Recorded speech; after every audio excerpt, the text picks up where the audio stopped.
See the moonlights on the town. Whoa, I'm getting ready. Talawa TV is in the town. Whoa, I'm getting ready.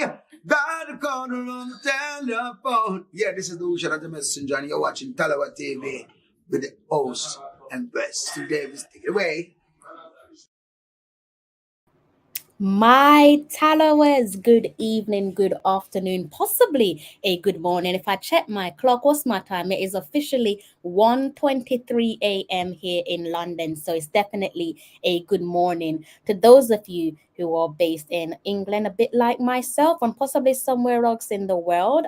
Good morning to yourself, or early good morning to yourself. Where do we start? Well, the headline reads for itself, doesn't it? Reggae Boyz head coach Paul Hall calls for professionalism. I don't think I need to touch on what professionalism Mr. Paul Hall is seeking or asking for. I'm pretty sure we're all on the same page right now. We know for certain that there is so much chaos going on behind the scenes where the Reggae Boyz are concerned. Plenty to discuss, plenty to dissect. So I'm not going to keep you guys waiting for much longer. What we're going to do on tonight's show is we're going to dissect tonight's press conference from Mr. Paul Hall. And we're going to hear a couple of the questions that were put to Paul Hall on the eve, what should be the eve of the Suriname game, which should be the reverse fixture. Remember, some days ago we were held to a 1-1 draw against Suriname on their home soil. Coming up on Tuesday for you guys, but Wednesday for myself, around Wednesday 2 a.m. kickoff, it will be a reverse of what we saw some days ago. So then it will be Jamaica hosting Suriname at the office. Is that one going to go through, guys? I'll leave you guys there in the comment section to let me know. Like I said, tonight we're going to be dissecting today's press conference. So I'm going to let you guys hear all the questions there from tonight's press conference. Let me know where you guys are standing on what's going on at the moment. This persistent back and forth, age-old back and forth between the hierarchy of the Jamaica Football Federation and the Reggae Boyz. That will be the men's senior national team of Jamaica where football is concerned. So joining me on tonight's show is one of my regulars, one of my co-hosts. You guys are most certainly familiar with his face and also with his name. If you're not familiar with his face or his name, it is Mr. Mikey Ballin. How are you, sir? I am pretty good today. Looks like I caught you. It looks like you was getting ready to do something there, Mr. Ballin, and I interrupted you. I was trying to get more comfortable. Are you comfortable? Because you're gonna need to be comfortable when I hit play. I've got a couple things set up my end to hit Oh, play of the is press it is it conference. is it the movie as the JFF turn? It is episode 1 trillion. 1 trillion and one is where we're at right now. So I, Uh, I don't know how you guys are still buying and, into these and sequels. who are the stars? Is it Michael Ricketts and Mr. Wint? There's a few protagonists there. There's a few villains and Oh, protagonists there. But you I know, think I think you hit the nail on the head. well, we got to see who names. We got to see who names getting the credit. I want to know who's writing the script because this script is never ending. So I It want is to it, know it is who written is by writing the script. it's written by I think Mr. Wint. You He's the think Mr. headliner. Winthrop? Well, then we know how this one ends. And a little bit of a cliffhanger if it is Mr. Yes, Dalton Wint that's writing the script, the never ending story because as it relates to the JFF and the men's because senior team. from what I heard, there was an ultimatum, Uh huh. and he's still there, so he's the star. Star of the show. The stars never die in movies, you know. I would love a job like that. I would love a job where I could pretty much do my own thing and not one single soul holds me accountable. And I also still get paid. I want to point out something to you. In the Soviet, no, Mhm. sorry, in Russia, Yeah. or when no, in the Soviet when there was a Soviet Union, Mm-hmm. it was a general secretary that runs the country. Oh, really? Yes, A bit of the history there leaders for those of you like the myself leaders who were the didn't know. general secretaries. Yes, Yeah. and I Okay. think Dalton Wynn is like the Soviet Union. He's running the JFF. They He's can't get running him the. out. It's not a bad job to have, is it? Not a No, bad job. Not a bad job to have. We're going to because be talking about Mr. because Dalton Wint. yeah, Go on, Mikey. because I think he has a couple secrets for a couple people in the JFF that they can't get rid of him. So This is why you go with the age-old saying of not appointing your friends, because when it's time to remove them, that is a yeah. bit of a tricky task, isn't it? Well, you So, see, he may start calling out people whose hands in the cookie jar. ah, so anyone who has their hands in the cookie jar, get your hands out of the You cookie jar. see, it's Um, the cookie jar is empty now. That's why we have to try to borrow money to buy plane rent plane. I don't think So that cookie jar is ever empty, and Mr. Ballin. So, and so, no, so don't be fooled. and nobody want to say they finish it. Mean that they had the last one.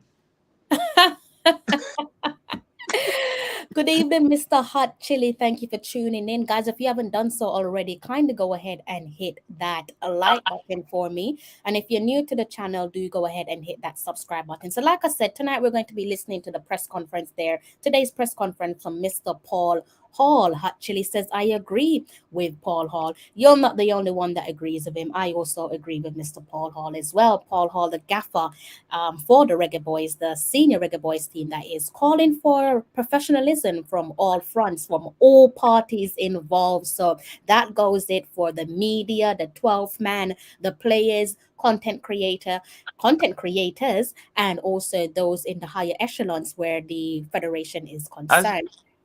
as you mentioned Paul Hall name, Mhm. I wonder whose knees. I wonder how many people knees in the JFF. I wonder how many people in JFF knees are bruised up for the begging they went on with the last couple of days. Mikey, you love the drama as well. Well, I know you. it's a soap opera, so it's drama, isn't it? So I'm just adding to the drama. It's soap opera. It's a soap opera. You have to put your feet up. Like I said, guys, Like I will be playing that press conference there. But before I start playing the press conference, I'm gonna play a short audio. And the headline for this audio, it says President of the Jamaica Football Federation, Michael Ricketts, confirmed this morning that the Reggae Boyz have indicated that they will not play the Nations League fixtures scheduled against Suriname for tomorrow. Tomorrow being Tuesday for you guys, if Dalton Wilt is still the general secretary of the federation. So we're going to go ahead and listen to that bit of audio there. Just bear with me one moment.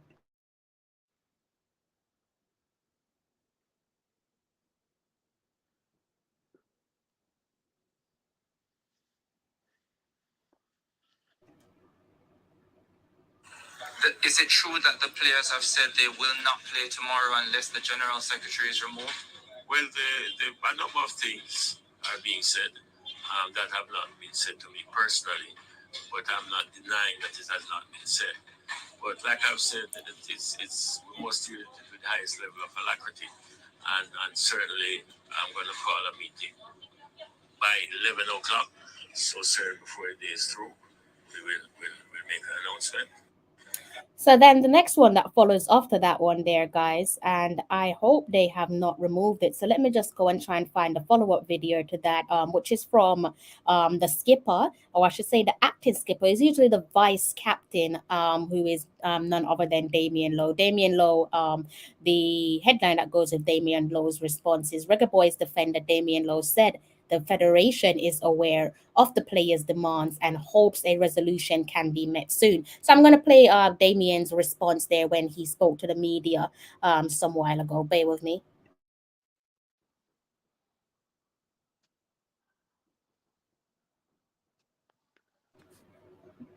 A lot of things, have been going on in the camp. We've been hearing a lot about the team being disgruntled with the GenSec and so on. Can you shed any light on what's happening in that department? That's an in-house matter. The players are focused on the game right now. That's not something we want to speak about. Have you at least presented your concerns to the Jamaica Football Federation, and are you confident they will deal with the concerns that you have put forward, if indeed you have? The federation is aware of everything that's going on. It's nothing new. I'm sure you guys are aware of some stuff also. But again, like the players just want to, get the 3 points tomorrow to get back to winning ways and get back on track in qualifying for the next round of the Nations League and the Gold Cup.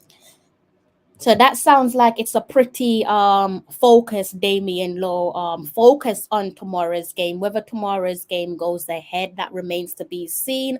Because they're still clearly, it seems to me, Mikey, I don't know what impression you're getting, but it seems to me that they're still bucking heads with each other, and I'm referring to the players and those in the hierarchy of the Jamaica Football Federation, in particular, Mr. Dalton Wint. How do you feel about what Well, you just heard from the president and Damien Lowe? Mr. Ricketts said that they didn't mention anything about like Mr. Win to him, but he was on a video saying he yes he understood what they were saying, so therefore he knows about they want Mr. Win to go. But like I said before, Mr. Win have secret to carry for people in them basket, and Mr. Ricketts maybe one of him secret in the basket, so him can't do nothing. So as what I think is going to happen, they're going to play this game tomorrow, and they're going to play the Mexican game, and they will have this same trouble when we get to Mexico in March of next year. That's what I think. Because first of all, Damien Lowe is kind of pulling back his hard stance, kind of backsliding, like when Christians backslide. Him pulling back, like somebody spoke to him,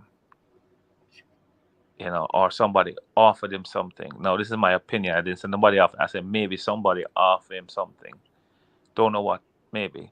But Damien Lowe is not on this strong stance that I heard him on Saturday in Suriname.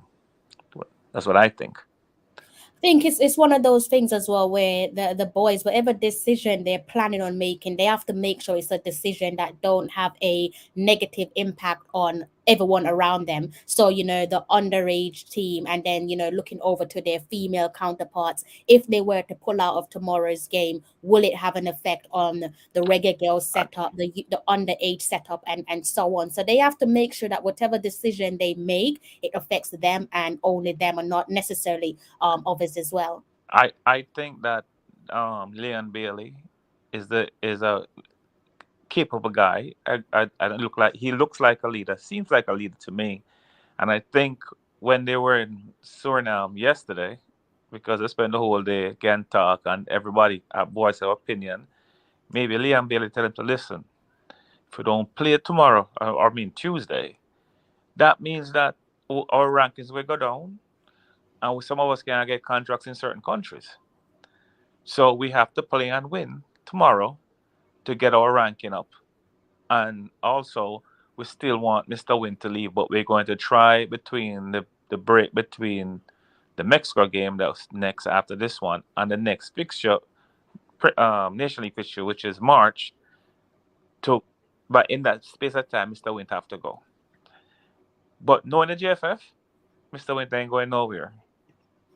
You guys there who are watching along, please go ahead and kindly hit the like button. I'm not really asking you for a penny. Not really. I'm definitely not asking you for a penny. My time is saying 1:36 a.m. here in London. So the least you guys can do is just go ahead and hit the like button. Also, I'm taking up precious time from my co-host. I've got someone else sitting in the studio, which I will be bringing on any second now. So the least you guys can do is just go ahead and hit the like button. I'm not asking you again. I'm not asking you for a penny. I'm just asking you to just move your finger and hit that like button for me, please. Like I said, I will be playing today's press conference in a few, and that's maybe that one. I'll leave that one down to you guys. If you want to play hardball and not hit the like button, then perhaps I might play a little bit of hardball myself. Everyone's playing hardball, isn't it? The players, the JFF. Why not? We might as well play our little own hardball over on YouTube and stand our grounds. Krista, Yes. I didn't know you play cricket too. Mm? I didn't know you play cricket too. With the hardball. I'll probably put some stuff beyond the boundary Oh, tonight, oh, or I might leave that to the guys who are watching and deciding not to hit the like button. Waiting on maybe 4 more of you to go ahead and hit the like button so we can get the likes, and those of you who are watching level a piece. In the meantime, I'm gonna keep my eyes on that like button there with you guys tonight because it's not easy sitting here in front of a screen.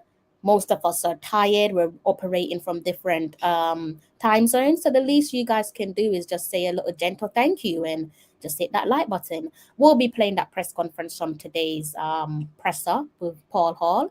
And my key takeaway from the press conference is professionalism. I'm going to get you guys to give me your opinions on your key takeaway from today's press conference. But my key takeaway, having listened to the gaffer, Mr. Paul Hall, is professionalism. Again, I'm going to leave you guys to make your own mind up, but that was one of my key takeaways. A few of my other key takeaways there from tonight's press conference is I think I've come to realization, and perhaps I knew this before, but Paul Hall no doubt has one of the worst jobs in the world. Sat there in the press conference and looking at him, and he just looked like his unusual self, looked stressed.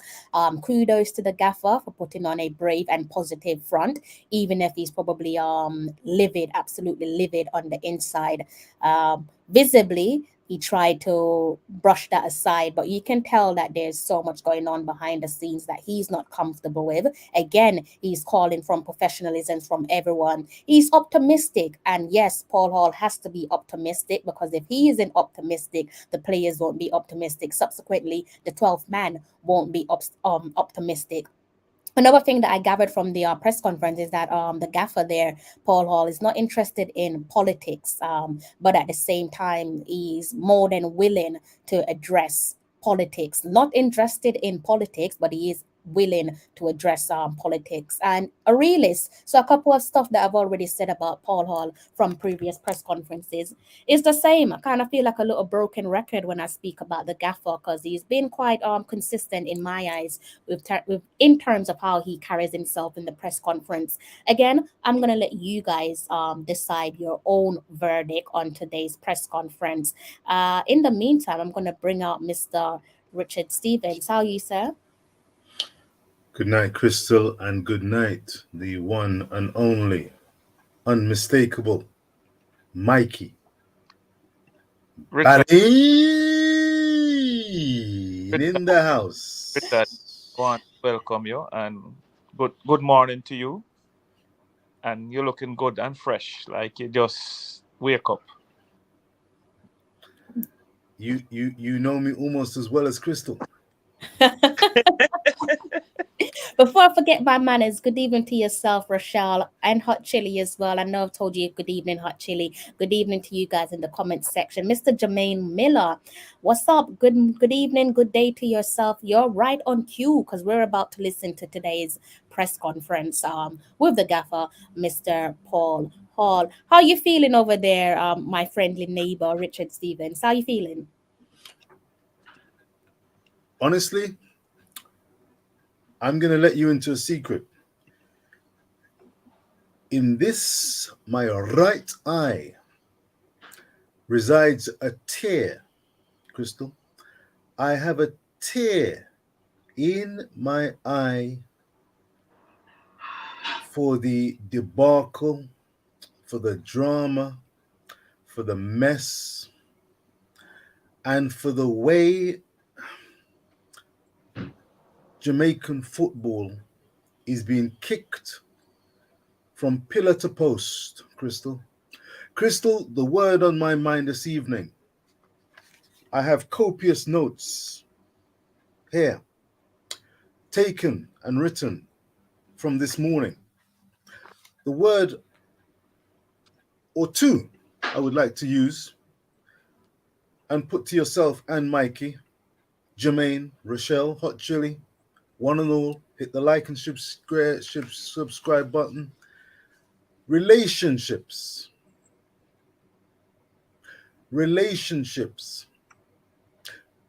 and self-interests, plural. Mikey, Crystal, Richard, the reason boss, Tiddlywinks. We all have, I put it to you, certain self-interests, paths and views and approaches to how we see Jamaican football going forward.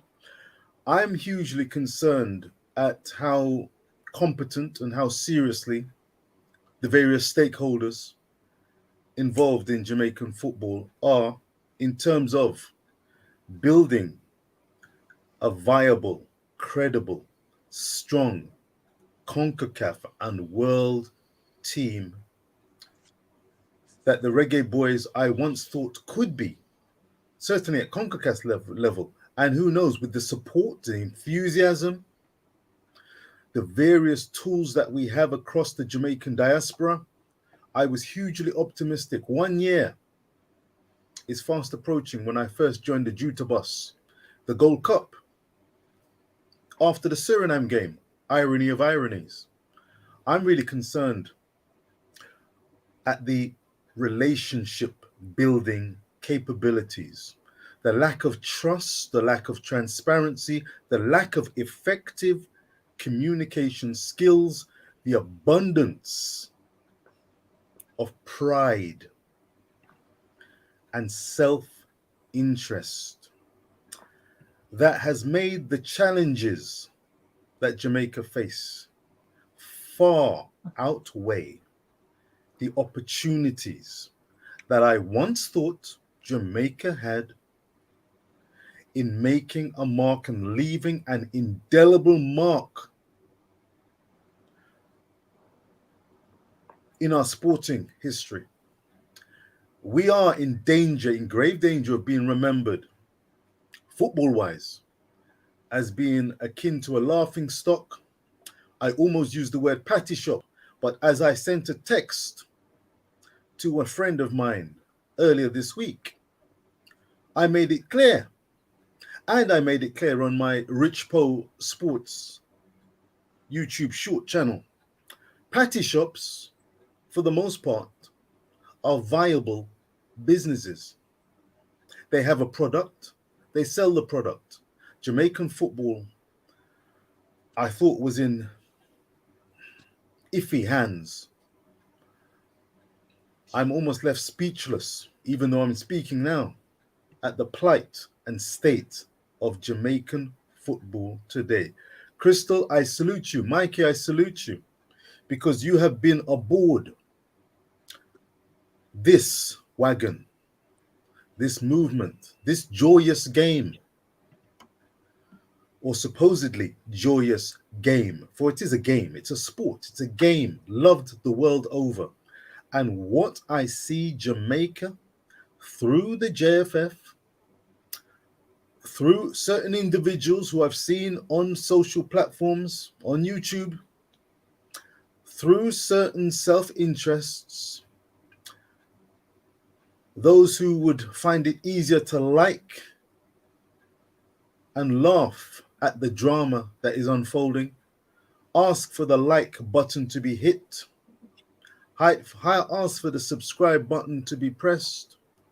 Meanwhile, the Jamaican football culture, hopes, dreams go up in smoke. I'm looking forward to the press conference, Crystal.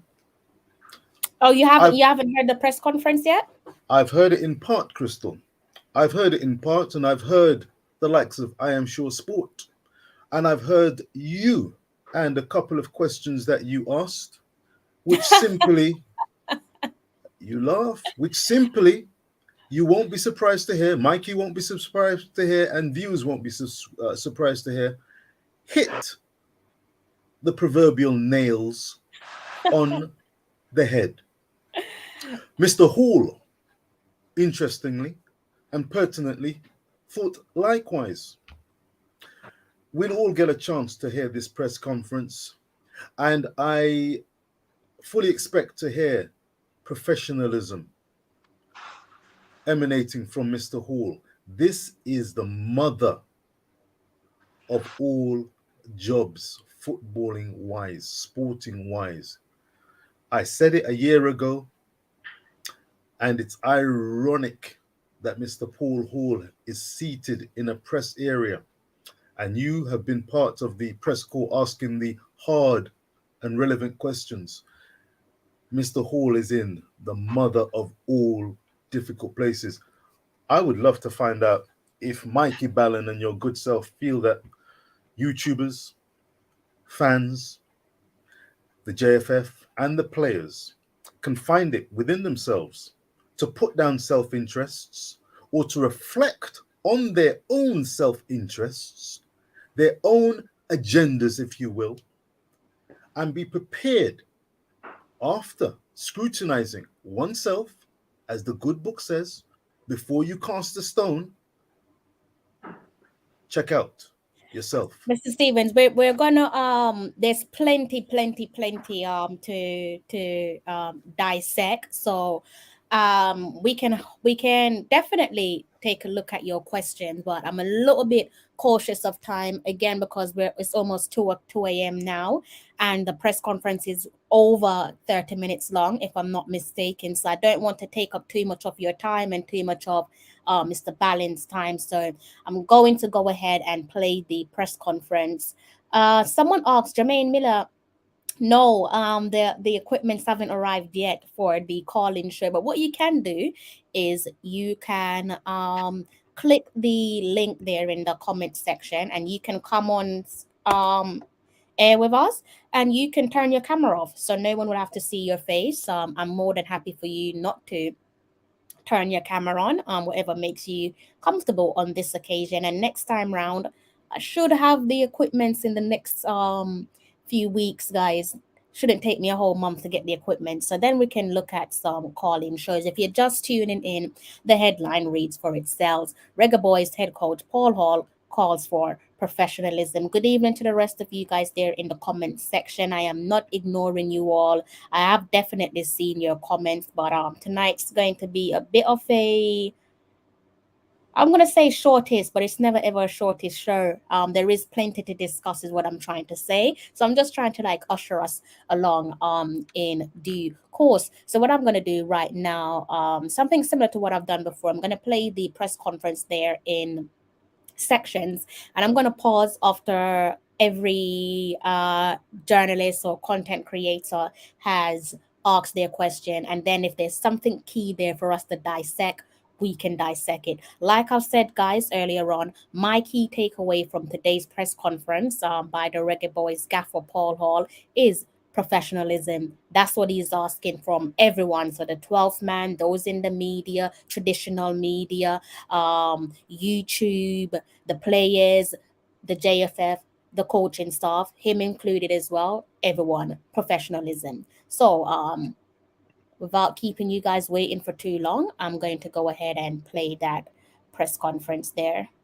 Let me know if you guys can hear it as well. I'm about to play it in about 2 seconds. Let me know if you guys can hear it. Pre-game press conference, Jamaica versus Suriname. Of course, online we have head coach of Jamaica, Paul Hall, and he will take you through the football matters. This is a mandatory press conference for all teams who are. Just have to pause it quickly. Let me know in the comment section if you guys can hear the press conference, because what I don't want to do is be sat here for 30 minutes and you guys can't even hear it. So, Mikey, you can hear it, right? Yeah. You guys in the comment section, could you hear the press conference just then? Yes? Okay, beautiful. All right, let's go.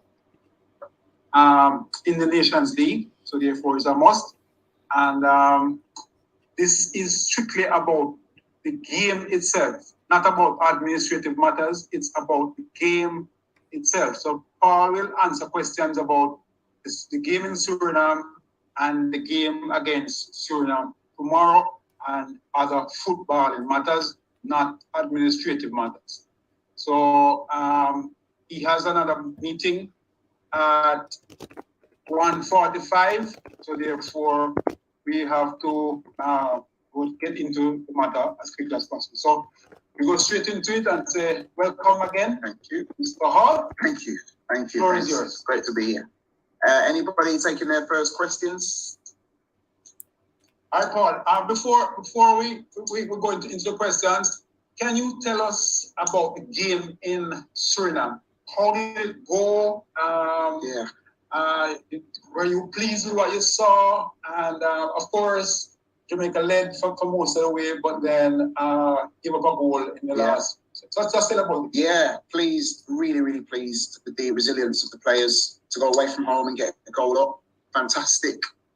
It's one of the most resilient groups of people that I've worked with, and they did a really, really good job.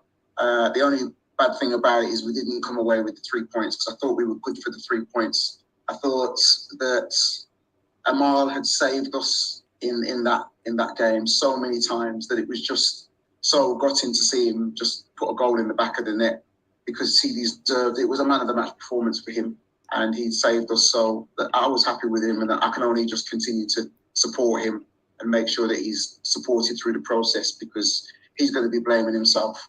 But we didn't blame him. There was some good performances. I'm glad Junior Fleming's got on the score sheet. I was really, really glad for him, because he ran all day, and you could see that was a group of players who really, really, really did want to win that game. So yeah, I'm happy.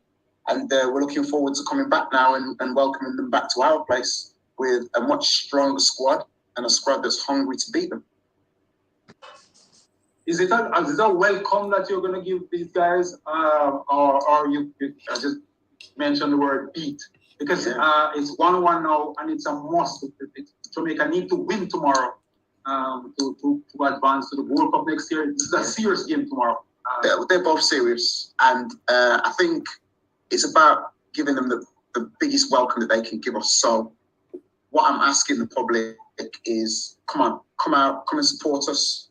The boys need you. We all need you. It's really, really important that you get out and the boys, get them over the line. And remember what it was like the last time we had supporters at Jamaica's at a stadium in Jamaica. We were fantastic. We won the game. They got us over the line. It's really, really important that we give Suriname the same welcome that they gave us down there.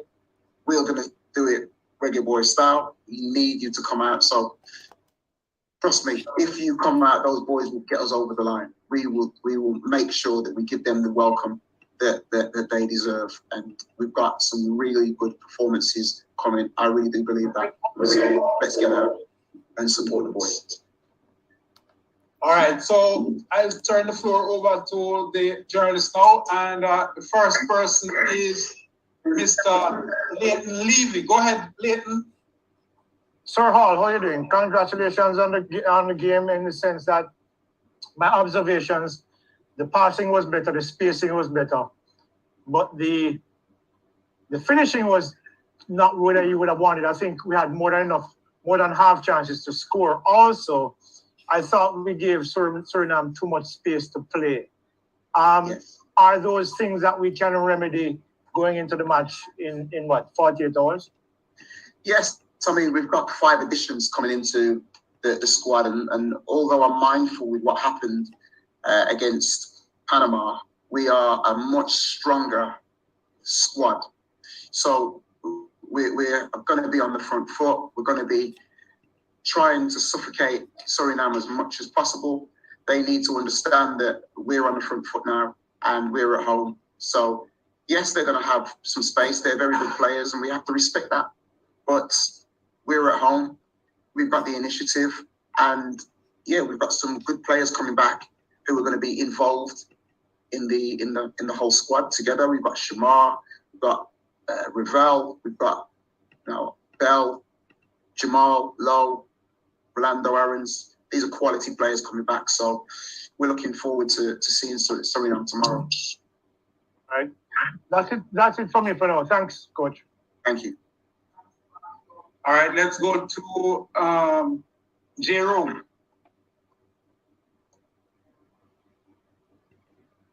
Jerome? Yeah, afternoon, Coach. Afternoon, everybody. Afternoon, Jerome. Yeah, Coach, in terms of the team, I gathered some information that you were considering walking away from the job. Is that still on, or is just fulfilling your duties for today? I can't speak about non-footballing matters. All I know is that I'll be there on the sideline, on the pitch tomorrow. giving my all, because that's what we do. It's really, really important that everybody is behind this team tomorrow. We know how important it is for Jamaican football. We know how important it is that we have fans in the stadium, and everybody needs to get behind this team. Yes, I will definitely be there tomorrow, 150%. All right, good to know. I know you don't want to answer questions outside of football, but I just got a release from the players that they won't play if the Gen set doesn't step down. You think that can affect your preparations later this evening? Again, listen, all I want to do is focus on this game. That's all I'd like to do, is make sure that this game goes ahead. We focus on the game. We focus on beating Suriname and make sure that we're in that Gold Cup draw. And we're looking forward to playing Mexico as well, who should be. We should be looking forward to welcoming in the same way as we're welcoming in Suriname. So that's really important to focus on. Would you guys make of what's been said so far in Paul Hall's press conference there between the media and the gaffer? I think that Paul Hall is being very professional, knows how to dodge questions, don't get himself tied up, and he's saying what he should say. You know, he's going to be on the sidelines tomorrow. You remember him said tomorrow. That's very important. What he said, he'd be on the side. He didn't say for the next game. He said tomorrow. So maybe he's taking it day by day to see what the JFF is going to do. And when the last media person trying to pull him out, but what Bailey said from the beginning, he's only going to answer footballing questions. So I don't know what he's trying to prove here by asking him those questions, but I'm just asking him about the team. Yeah, and I think with Mr. Earl Bailey as well, obviously, you know, like what Mikey just said, he's clearly coming to the press conference. He said what he had to say, but these aren't Earl Bailey's instruction. It's very clear that the Federation would have given Mr. Bailey instructions to say in the press conference, which is why he echoed that paraphrasing that we're not talking about politics, because I'm pretty sure that's something that came directly from the Federation. So those aren't Earl Bailey's requests. I can almost certainly assure you that, although I'm not speaking for Mr. Earl Bailey, that would have come from the boys at the top telling Earl Bailey, control the press conference and let's not talk about politics. And yourself, Mr. Stevens, what's your thoughts on what's been said in the press conference so far? Yeah, I echo the sentiments. Came across very professionally. It's ironic that I mentioned relationships earlier, and they were referring to maybe political outside related issues. But life, technically, is politics. What's going on outside, quote unquote, the football field is football related. It is relationships related.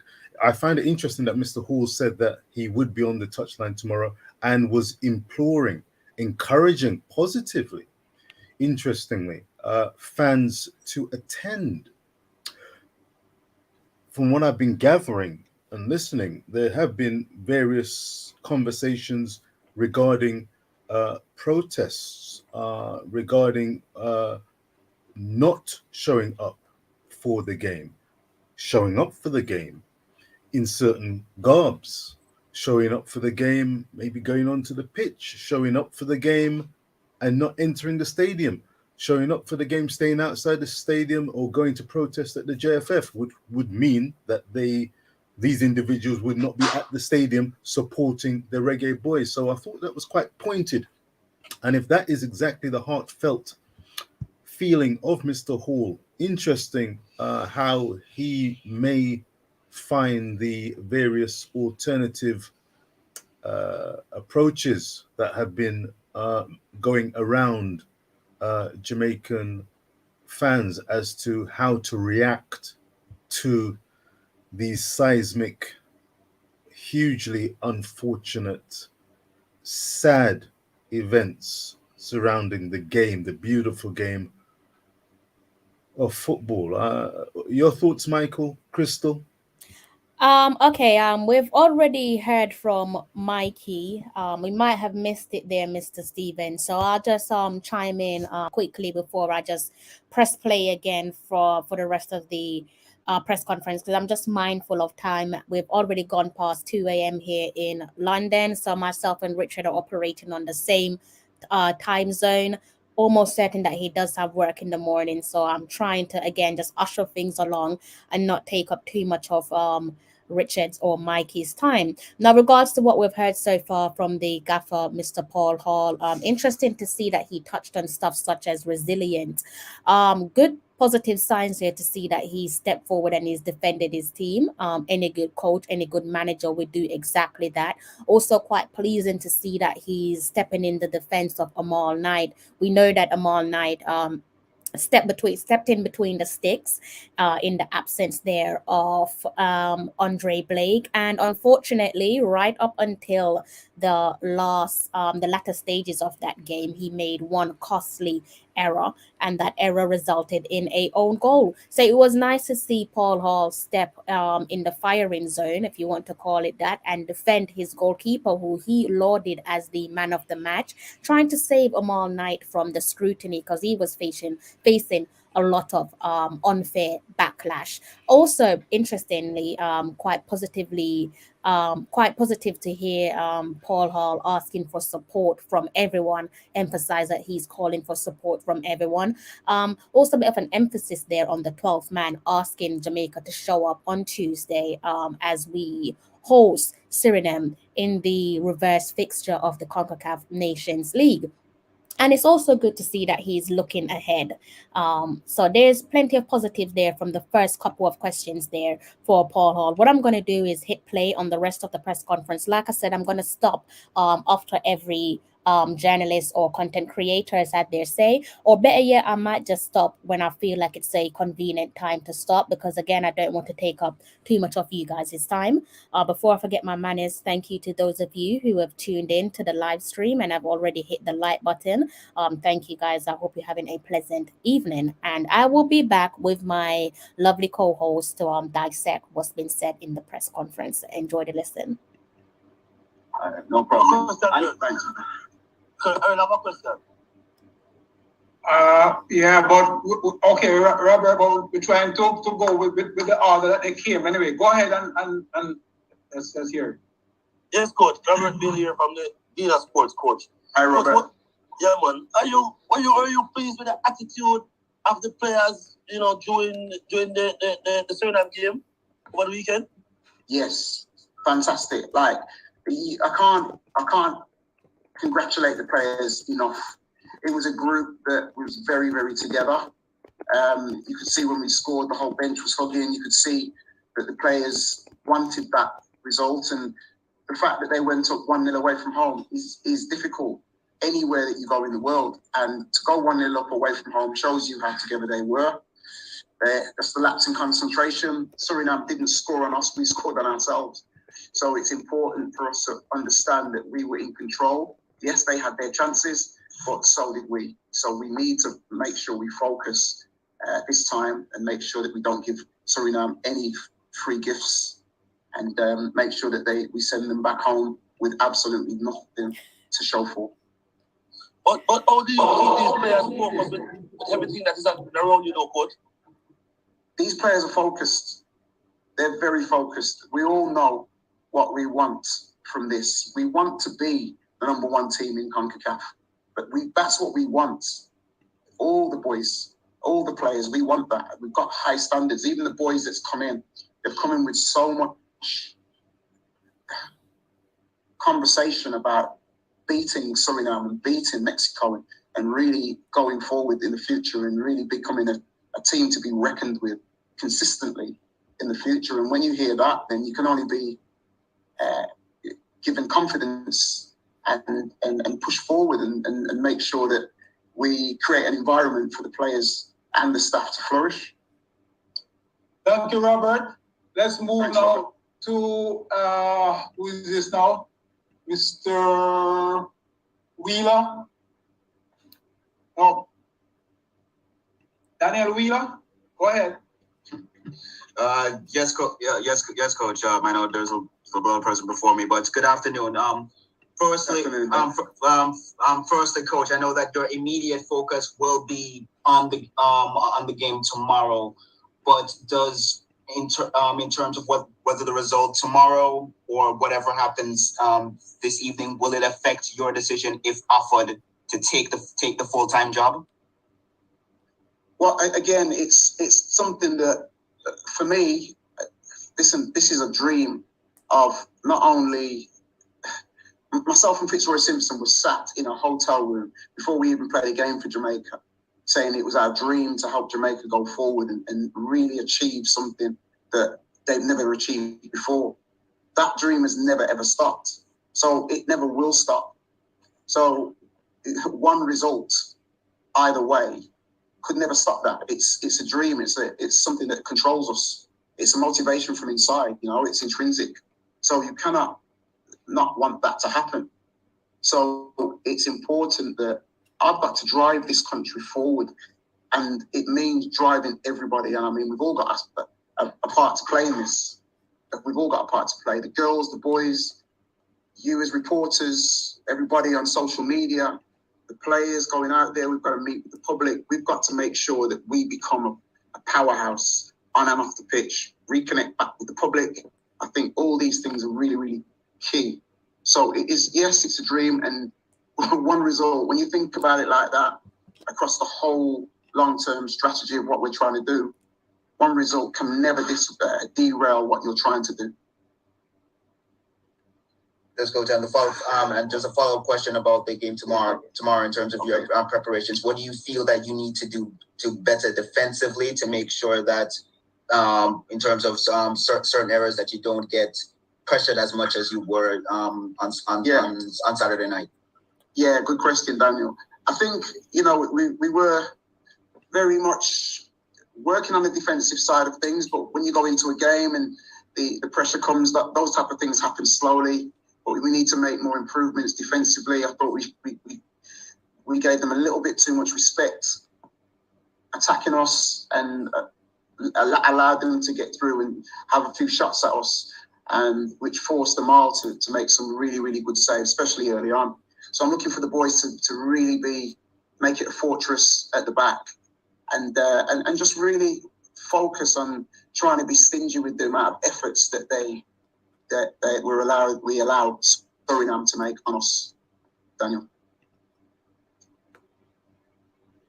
Daniel Blake.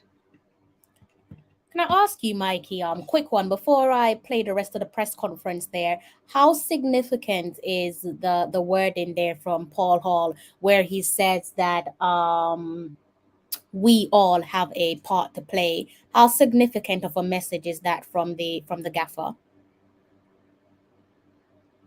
You're on mute there, Mr. Ballin.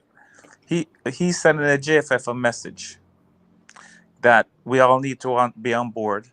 We all need to be professional, and we all need to be a part of the dream, because the JFF is not playing their part. Okay, the JFF is playing a part of as the JFF turns, and they are the Sunday after they are the weekday soap opera in Jamaica. I mean, their soap opera, the whole Caribbean is laughing at us, and it's all because of the JFF. Now, I think he's giving them maybe a little window to say, improve yourself or I'm gone. And they don't want him to go. I guess they want him to stay. So they have to, and if it's like, I'm going to still sing the same song. Wint have to go. Just like how Blaine had to go, Wint have to go. And Richard said something about putting self-interest aside. If Wint want Jamaica to improve and is a patriot of Jamaica, and knowing that majority of the Reggae Boyz don't want him to be anywhere close to the organization, and he wants Jamaica Reggae Boyz to do well, he should leave yesterday and stop trying to play power. Just leave. Just like there comes a time when when everybody turn against you, you must be the problem. You see just one or two players, but all 23 that was there, and maybe even more that wasn't there, is against Wint. Because sometimes Wint says some things to them, maybe in person or on the phone, that he doesn't say to the media or to the public. And we have heard him before when he didn't know he has been taped, what he has to say about Patty Shop. So a mouth sometimes is not easy, it looks like, when he's on the phone or in person. So I think Wint should go, and I think Paul Hall is kind of saying that sneakingly, but he's not going to come out and say it, and Wint should leave. Mr. Stevens, what's your quick summary there, and what's been said so far from the gaffer? I liked what Paul Hall was saying regarding being really determined and insistent that Jamaica play on the front foot, that Jamaica go for the 3 points, they go for the win, and they play with a confidence. Suriname have got talented players. I think they're ranked about 141st or something like that, but they're good, a team on the rise. But as far as Mr. Hall was concerned, it was about turning up, and not only turning up, but stamping their authority. Whoever takes the pitch, whether it be Ravel, whether it be Rolando, whether it be Lambert or Howell, whoever takes the pitch, King, Lowe, any Reggae Boy, they are going to be going for 3 points. I love that positivity. That's what was my takeaway. What Mikey was saying was very interesting, and what you were saying, the self-interest issue is a tricky one. I think that hard questions need to be asked and answered. And I heard, funny enough, Mr. Butler, Craig Butler, on his channel. Actually, he made a comment, interesting comment. He said, with regards to the JFF and this current situation, are they content? Are they satisfied to and feel comfortable in their incompetence, quote unquote? As to that effect, are they comfortable in their incompetence, or are they willing to? And this comes back to the self-interest. And as we see actually in Britain, we've got Boris Johnson, the British PM, and he's had the national interest versus self-interest question put to him. It's very interesting. Sometimes when you are faced with a decision, sometimes the stark reality is that you've got to take it on the chin. Sometimes you've got to take one for the team, for the cause. Football is a team game. Football is a team game. Crystal, you always mention the 12th man. You are so right. Football is made up of officials off the pitch who are responsible for travel arrangements, for the physical well-being and the mental well-being of the footballers who are on the pitch. Their task, primary task, is to train and to carry out the instructions of the gaffer, of the manager, and to perform at their optimum. I'd like to take this opportunity, Crystal, by the way, to send regards from Halftime TV. Crystal, Halftime TV would like to send their regards to you. The gentleman says that he wanted to be on your show for a while now, and he sends regards, and hopefully he will link with you. But he sends regards and all the very best to Talawet TV. And it was Halftime TV who actually brought and crystallized the aspect of the team aspect of football. And it struck a chord. And I think that it is a chord that Jamaican football needs to pay careful attention to. And when they look in the mirror, all stakeholders, from YouTubers to the football fans, to the ultras, to content creators, to the JFF, to the players, home and abroad, anyone who dons a Jamaican national jersey, the question we need to find out is, are we prepared to be a team? Teamwork makes the dream work. This is not an individual me affair. This is football. Football is for the community, communities, the country, for our generations to come. What do we want them to have?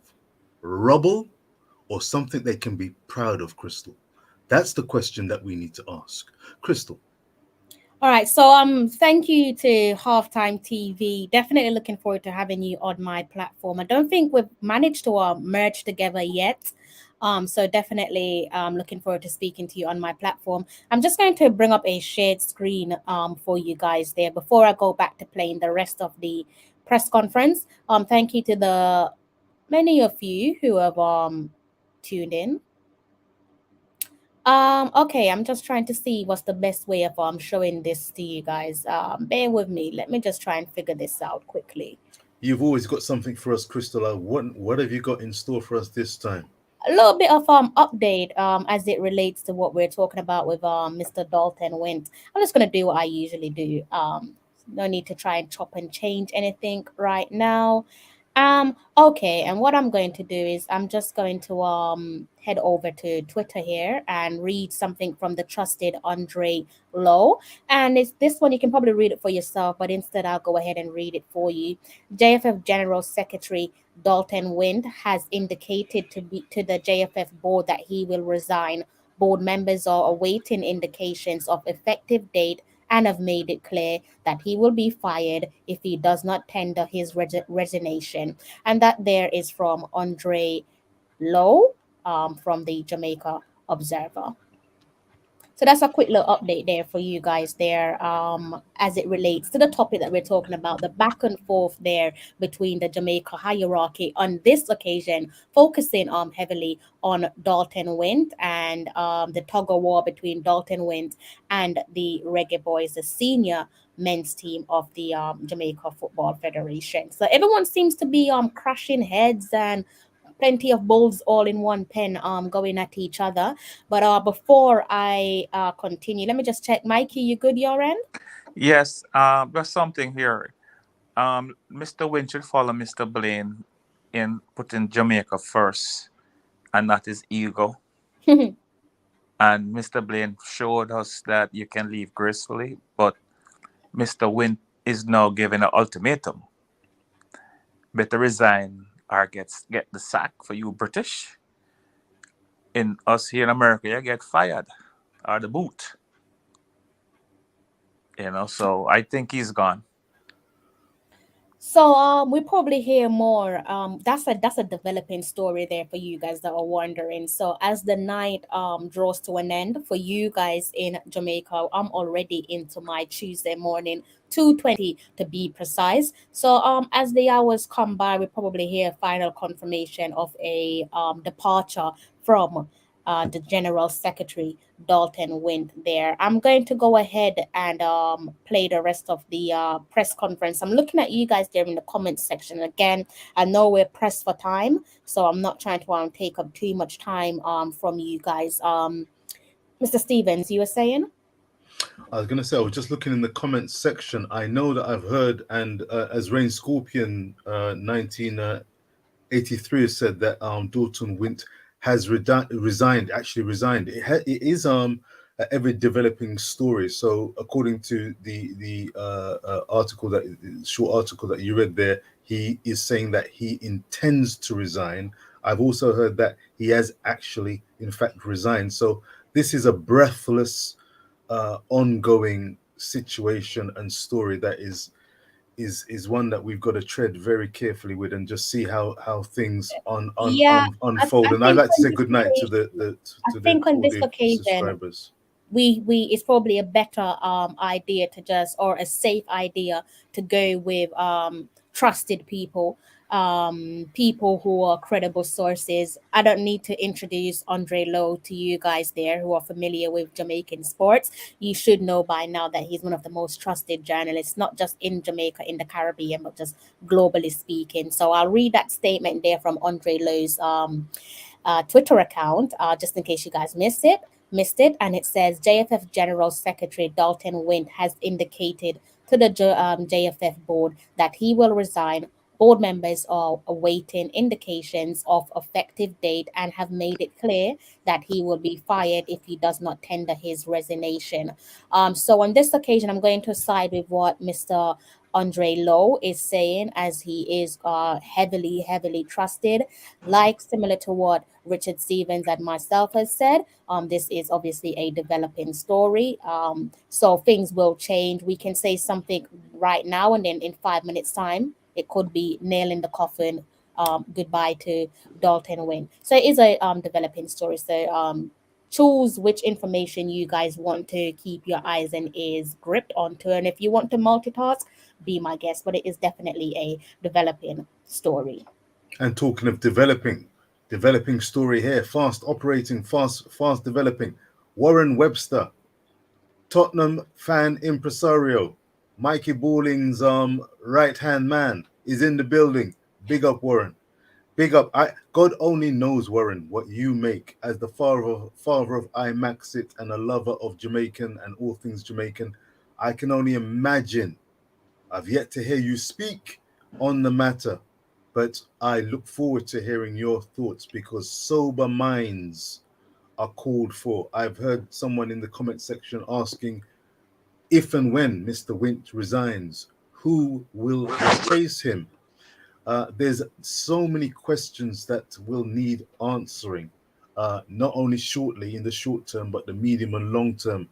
And cool heads are called for. But above all, I'm just imploring and pleading with everyone out there to please take time and remember and have the best interests of Jamaican football at heart. I really hope and pray that stakeholders, be it YouTubers, be it the fans, be it the members of the JFF and the players, can see fit to be able to speak honestly and with transparency. Sometimes getting a truthful answer is almost like going to the dentist and extracting teeth. Listening to some of the answers or attempts at answers that I've heard over the last couple of days. Crystal, it's a pleasure coming on to Telewood TV, because there are sober minds, Mikey Ballin in the building, and we I'm take our trying my time. best to hold back my laughter, because obviously we're getting a uncharacteristic,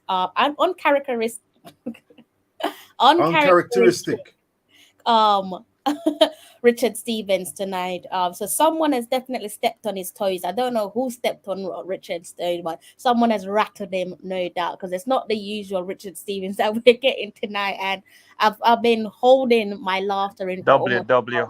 WW Someone rattling. has stepped on his toes. I take it. So And someone. I'm not talking World War. WW.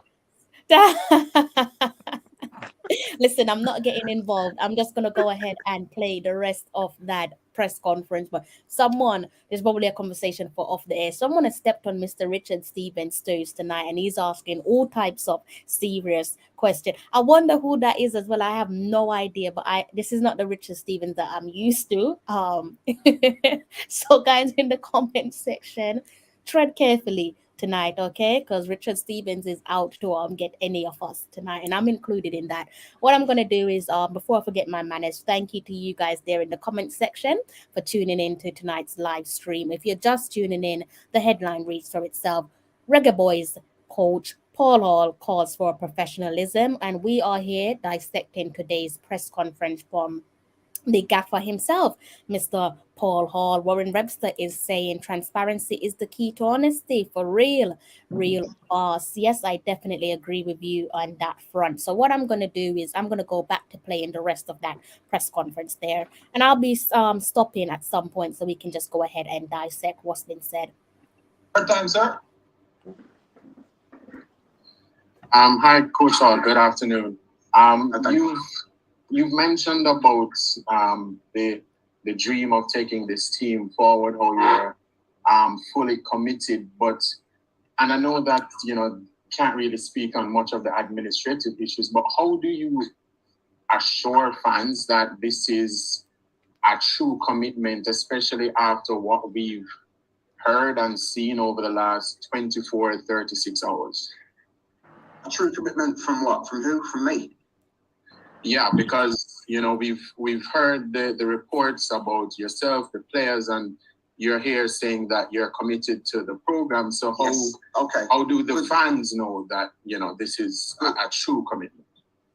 If Paul Hall was a brand, you would never ever question his commitment. Never.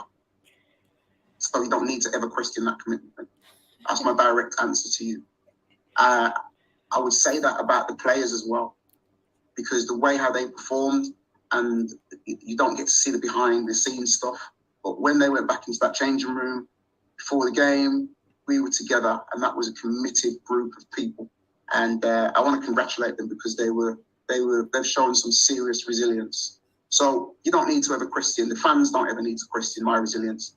My country came calling. I've always been there. Never, ever, ever have I not been there. So, yeah, that's the answer to your question, Daniel.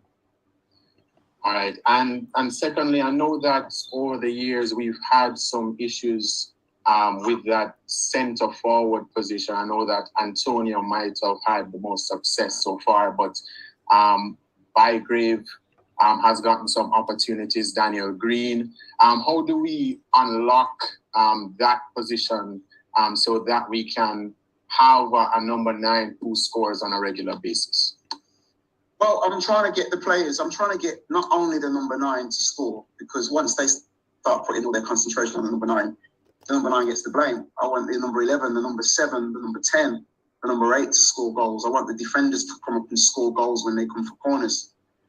I want, Nana Lowe coming through and hopefully going on the dribble and scoring. So it's really, really key that the onus isn't just on Bygraves, Daniel Green. We've got Shamar Nicholson, who's a proven goal scorer coming back into the squad. So yes, the pressure does go onto the number 9, but it also goes onto the number 7, the 11, the 10, the 8. There are other players who can score goals as well. So Junior Fleming the other day scored the goal for us. So I'm trying to encourage the players around the squad to score goals and to try to take that responsibility as well, not just on the 9. But I take your point. We do have to allow the number 9 to do the job that, it's his job description. Thank you very much, Daniel. Let's move now to Livingston. Mr. Livingston. Yes, coach. Good day. I was going to ask a similar question to what Daniel asked, regarding the whole uncertainty of your tenure coach and the concern that it's causing on the public. I think the public need answers regarding that, and we would have liked to get some clarity in exactly where is your mind space exactly at this time, and what can you say to our public to give them that reassurance that Livingston, I want the supporters to come out to the game tomorrow. I want them to show us that they're on our side. That's what I want. I want them to show us how much we mean to them. Show us that they can bring us over the line. We need that support.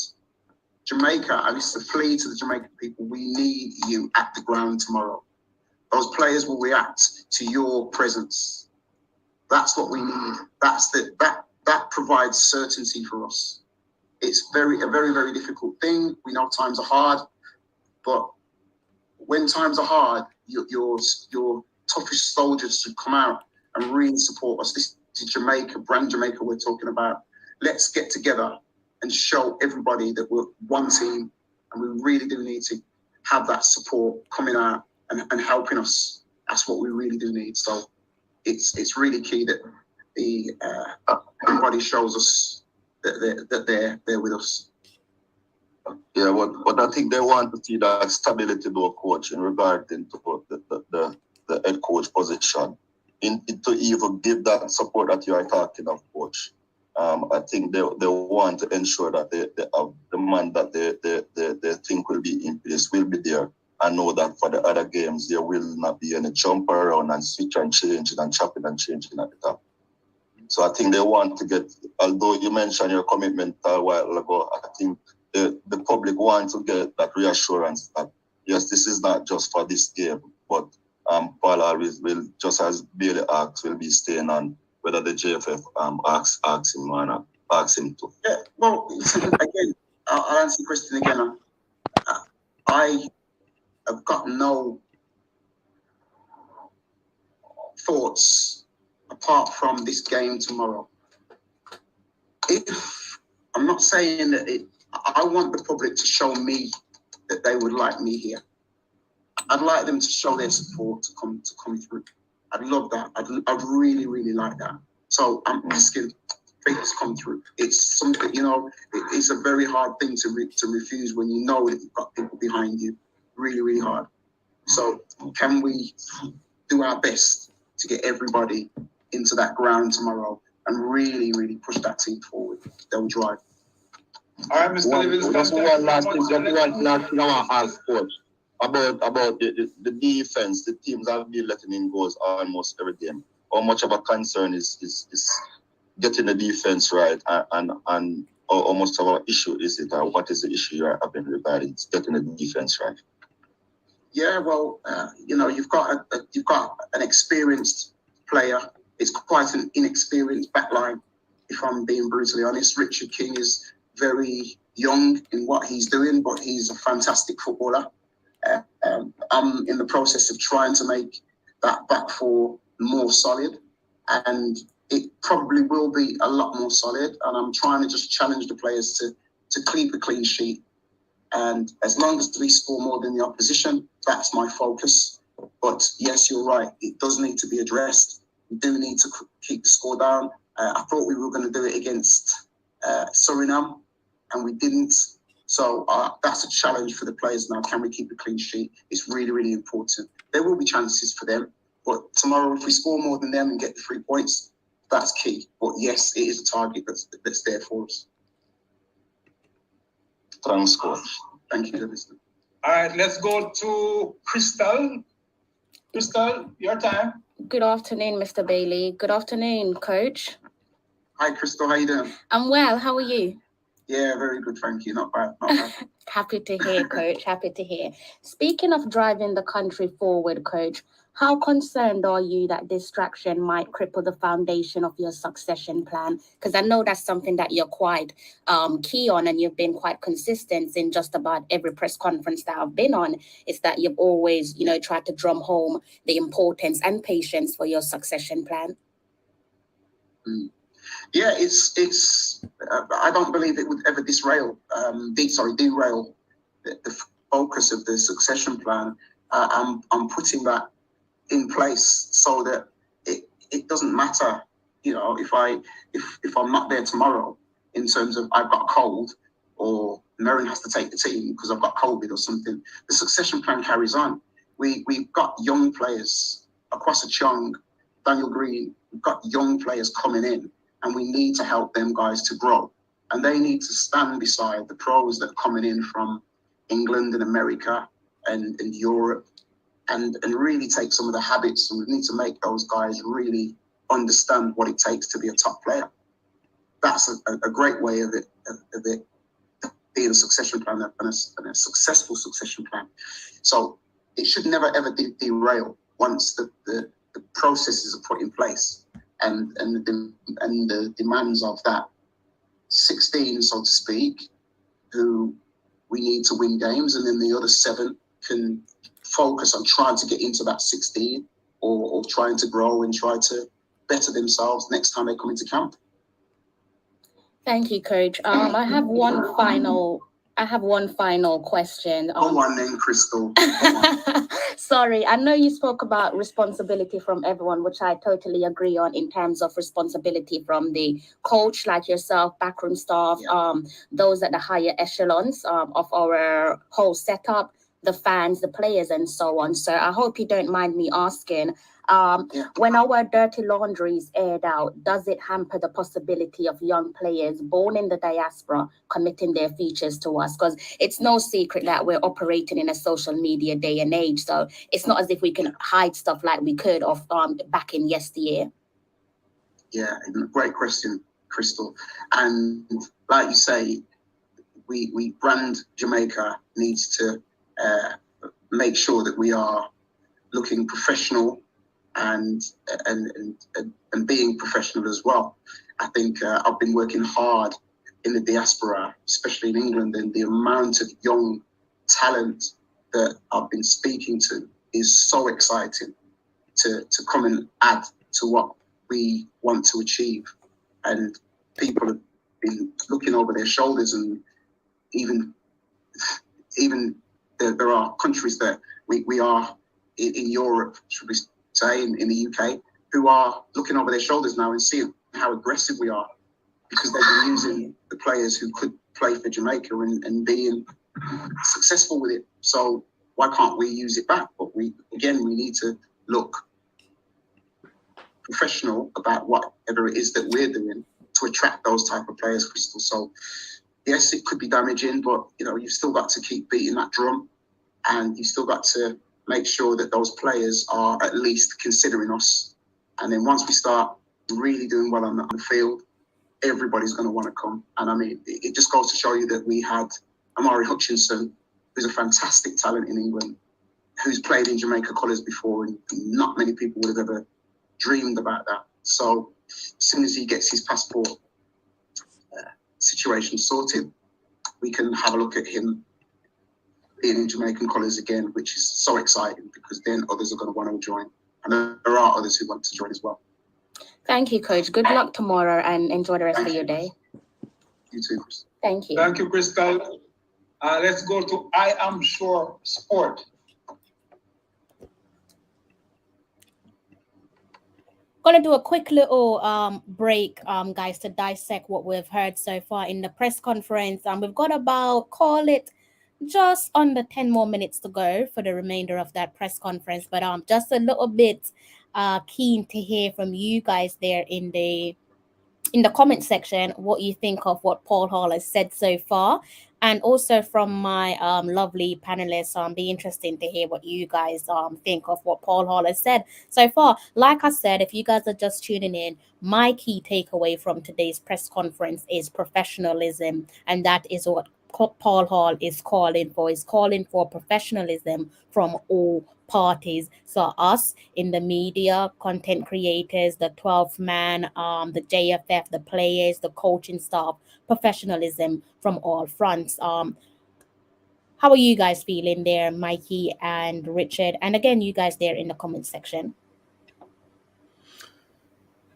Well, Mikey, if I may, I did see a couple of comments from Warren Webster, IMAXit, father figure, and a lover of all things Jamaican. And he always spots a comment or two, and he's picked up on one here. Paul Hall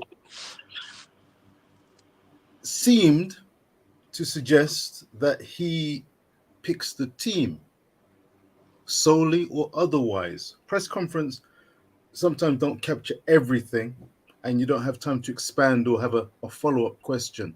But when it comes to responsibility for the team's performances, it's interesting, and team selections, thereby he'd be selecting or be suggesting that he is solely responsible for some of the selections that more well-attuned eyes than mine may call into question. It is the mother of all tasks to be a manager. No one can pick a team that everybody is happy with.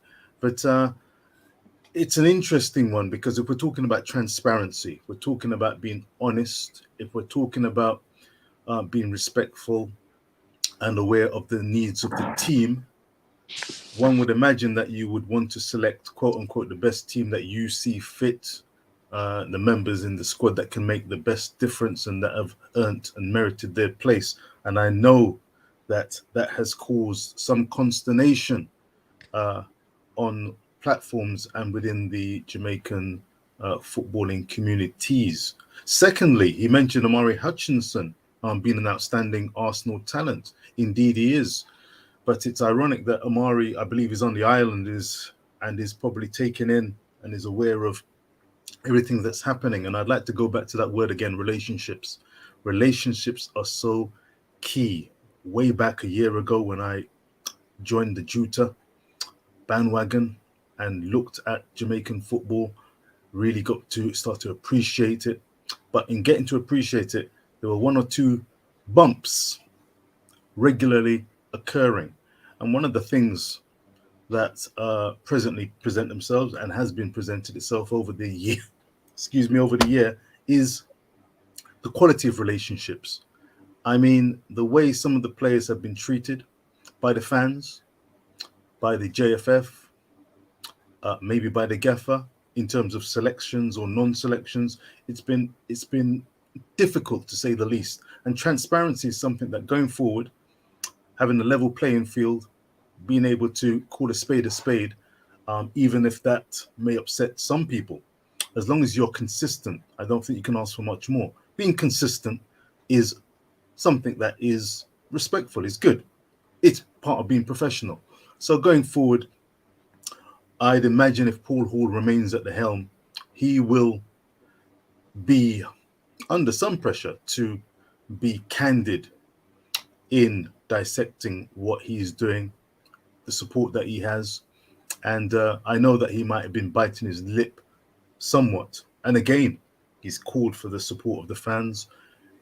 He trusts the players and believes in the players that he has at his disposal. But it's a really tricky situation that we have. I hope the game takes place and we're in for a bumpy ride. Strap your seat belts on, folks. Mikey. Guys, okay, let me just chime in quickly as it relates to a question there about Paul Hall and picking his team selection, what Richard just touched on. I don't think any of us should expect Paul Hall to say anything other than he does pick the team, because let's remind ourselves that someone from the Jamaica Football Federation just some days ago came out and made clear that Paul Hall picks the team. So with that being out in the public, I don't expect Paul Hall to step forward and say the opposite, because that's just going to add to further drama. So even though he has said yes, he does pick the team, I don't know about you guys, I'm reluctant to believe that he does pick the team. I still feel like there's some interference there somehow. But let's remind ourselves that someone from the JFF has already spoken out a couple of days ago and have stated that Paul Hall picks the team. Again, with that bit of facts there that we know, I don't expect Paul Hall to say the opposite, because then that's just going to, dare I say, add fuel to a fire. And we're working with a fire at the moment, and I don't see Paul Hall being irresponsible and stepping forward and saying that, well, I don't pick the team, because that would then lead to the other question. Well, so and so said that you do pick the team. So I'm not expecting Paul Hall to say anything but the fact that he does pick the team. If he does pick the team, then obviously that's a totally different conversation. But at present, I don't really think that we're going to get a sincere response as to whether or not Paul Hall picks the team from Paul Hall's mouth himself. If I look at my time, it's coming up to about 2:45. Again, I'm just trying to like usher things along so that we can close off on this live stream, because I still have a couple of works to do before I put my head to the pillow. So I am trying to make it as quick as possible with this press conference and with the feedback to the press conference as well. Mikey, do you have anything you want to chime in?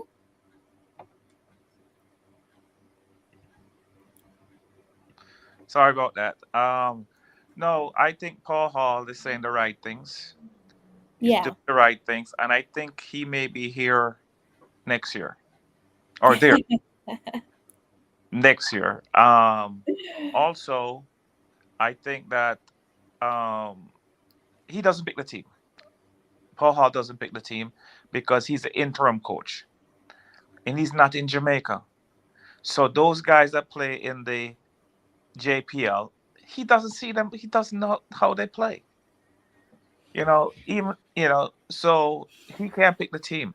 I would say more like his assistant coach, if it's Barrett is his assistant coach, he tells him, Paul, here's 7 good players. This is the players I like. And Paul trusts him to say, okay, I'll go with those 7. Until he gets a full-time job, which I hope they sign him tomorrow after the game so that he doesn't change his mind and get him going so he can start building this team for the next World Cup. And guys, it's a hard road to travel. We're going to lose a lot before we win a lot. So don't look for a quick fix. You want a quick fix, it's not going to happen. Real talk, Mikey. Are you a subscriber to that? By the way, Mikey, are you patient enough? Are you down with that? That's the way to go. Yes, Expect that's those the way. kind of things. Yeah. Listen, I coach also. You have to build your team. When you build a team, sometimes it takes 2-3 years to get the team that you want. I do an age group kid, so I may have a good kid this year, and next year he's gone to a different age level. But you see the young ones with potential from 2 years before. You start working with them, giving them games and senior in big games to build up their confidence. And then the same guys that don't look too good to this year will look like world beaters in 2 years' time. So you have to start with the young like he's doing. And maybe he's going to say he doesn't want any player over 28, 27 because he wants them to be able to play in the next coming World Cup cycle unless they're fit like one man that plays for my team in England. He wears number 7 from Portugal. Do you know? Do you know? We don't know who that is. We have no idea who that unless is. He's like unless he's like that magic man, because I'm sure that him have some no magic powers. No idea who you're talking about there. Then we can use him. Then we can use him. But then what was I going to say to you? I've just lost train of thought, but I definitely don't know. The only thing I could chime in with that is that you did say 7. The only 7 I can think of is Saka. So in that case, yes, I do know who you're talking about there, Mr. Ballin. Guys in the comment section, do you go ahead and say happy birthday to Mr. Warren Webster. Warren says, I will try to be my best behavior. Try my best behavior. It's my birthday and trying to stay positive. Canada cancel their match. They have less issues. Happy Earth Strong, Mr. Warren Webster, and I pray you live to see many more. Is that the male team or the female team? Must be the male team because there's no women playing any right now. Is that a Nation League game or a practice game? Must be. I don't know. I don't follow Canada, to be honest with you. So I can't even answer that one. I'll allow Warren to answer that one. If it's a Nation League game, I want to see what fallout they're gonna face.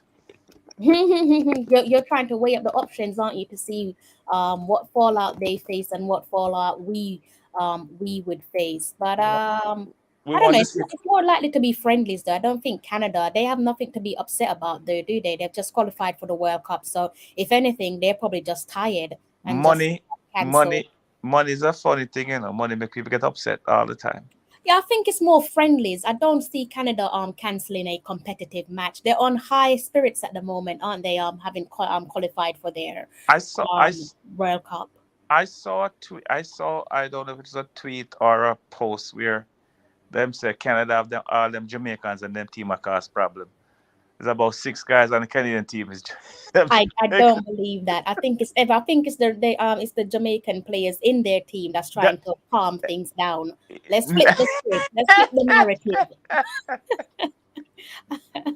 Warren is saying it's about salaries, but I think that's more of a it's probably friendlies. I don't think it's Concacaf games that they're because that would have been a big story.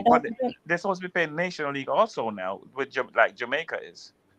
Well, then if it is a Nations League, then I don't think it is Nations League. I think anything that they've cancelled right now must be friendlies. I don't think they've actually started their Nations League because I've not seen any Nation Leagues from them.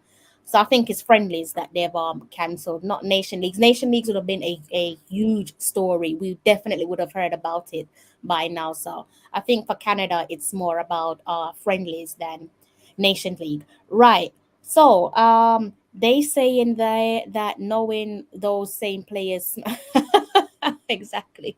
So if you guys are just tuning in, forget my manners, thank you for hitting that like button. The headline reads for itself. It says Reggae Boyz coach Paul Hall calls for professionalism. If you're just tuning in, you've pretty much missed the bulk of the press conference. We're just going through the press conference section by section. We've got about just over, call it 10 more minutes to go, and that will bring the end to the press conference. Then we'll have a bit of a roundup, and then we will close off on tonight's show, because it is now officially 9 minutes to 3 a.m. Again, whilst you guys are sitting back and listening to the rest of the press conference, don't forget your manners. Go ahead and wish Mr. Warren Webster happy Earth Strong or happy birthday, man strong, whatever you want to call it. Just go ahead and treat him good, because he's a good guy. Let me go ahead and play the rest of that press conference for you. Thank you, Mr. Bailey. Good afternoon, one and all. Good afternoon, Coach Hall. Good afternoon. All right, a couple of questions quickly. All right, since the World Cup campaign up to the game yesterday, 93.2% of the goals we concede come from squares, including the one in Suriname, which was a corner. Incidentally, what are we doing to address the matter of squares coming into the box or defending balls coming into the box? Okay, so yes, yeah, great question. As soon as you put it like that, with 92.3%, I think it was, we've just got to try and see if we can stop crosses, because that was one of the objectives. The other day, we recognised that Suriname was quite good at putting the ball wide and putting crosses in. So we wanted to stop that from happening. They tended to pack the midfield, which was hard for us to play through, which opened it up for us in wider areas. But yet, we've got to try to see if we can be better at stopping crosses and maybe funneling them into traffic inside the pitch. So yes, it's an area that we need to be better at, much better at, because we know we want to push that percentage down. And once we can push that percentage down, then we can probably alleviate all the goals, because goals are hardly ever coming through the middle. So probably it's a good way to send the traffic through, is the answer to your question. All right. The second question is, we had 2 shots on target, so we had a 50%. 1 scored, 1 saved. All right. And both of those plays came because we countered the goal that Junior Fleming scored, and I think Daniel Green got one on the counter in the late stages of the game. Yeah. Now, it also showed that maybe in the last 20 minutes of games, our management of the game seemed to be an issue coming back from the first game in the campaign versus Mexico. All right. What are the plans to manage the ending of the game in terms of substitution, personnel on the field at the end of the game, and to get more shots on target, especially with our pace at the back end of the games? Yeah, well, like you said, I mean, if Leon is in the box, he's in the box, he passes it. He made the right decision as far as I was concerned. Paris could come and hit that shot and put it in the back of the net. You got Daniel Green, who had a shot. He's hit the target, but probably could have been a little bit more clinical in his execution. Leon Bailey had a shot in the first half. I can remember it was blocked in the first half. So yeah, we've had quite a few shots at goal. We do need to counter-attack more, but we need to just keep putting those players in those situations. I'm sure with the fact that there's going to be more senior players, should I say, playing who are proven involved, then that should alleviate that problem, especially in and around the goal. But we just have to show more quality in and around the opposition goal mouth, and then obviously be stingy in our own box. But yeah, thanks for those figures, and we'll make sure that we tell the players about those and make sure that they hit the target. Because I was losing my hair at the same thing, because I'm scoring goals from there. Yeah. What about the management? The management at the end of the game. We have to move on now, though, because there are quite a few people waiting, and the coach is pressed for time. So we have to move on to another person, my friend. So we go to the Formula Sport. Okay, good day, everybody. Mr. Bailey, could I have 3 questions, please? No, you have 2 questions, my friend. 2 questions, and that's what we're doing, everybody. Okay, no problem. For starters, good day to everybody. Good day, Jaffa, again. Wishing you all the best, man, in the upcoming Nations League game. Really hope the team does well. The first question I have for you, Jaffa, there are many fans who are saying that you are not responsible for selecting all the players in this Nations League squad. So my question to you is, Jaffa, are you the person responsible for selecting all the players in this Nations League squad? Yes. Again, the way how I like to select the players. Now, this is a long-term strategy, a long-term view. Players in Jamaica need exposure. Local players need exposure. They need to come into squads because we had a 29.3, if I'm right, 29.3 average age. My job is to bring that average age down, which is why you'll see the inclusion of a lot of younger players. Yes, I could call up a senior squad and make it, but in 4 years' time, they're all going to be 32. We have the succession plan. We have to bring in younger players to experience it, to be ready in 2 years' time, to be ready in 18 months' time, to be ready for the World Cup of 2026. Sometimes these situations are going to be painful, but when we choose some players, my staff and I get together and we choose players who come in, and sometimes if there's players that are required by outside the international window by English clubs, and the English clubs don't want to let them go, the American clubs don't want to let them go, we have to get these guys ready for when we go and play against Peru or different teams, and they need the exposure and they need to understand that their job is to grow. So yes, I do pick the players, and yes, I want to give everybody a fair chance. Players in Europe, we've been proven before that we've had the best team on paper in Concacaf at times, and we've still been able to qualify. So just because you can call up names at your disposal doesn't mean that you're always guaranteed to win a game of football. It's important that we succession plan and we get a new brand of players coming through and a new batch of hungry players coming through. So yes is the answer to your question. Okay, and my final question.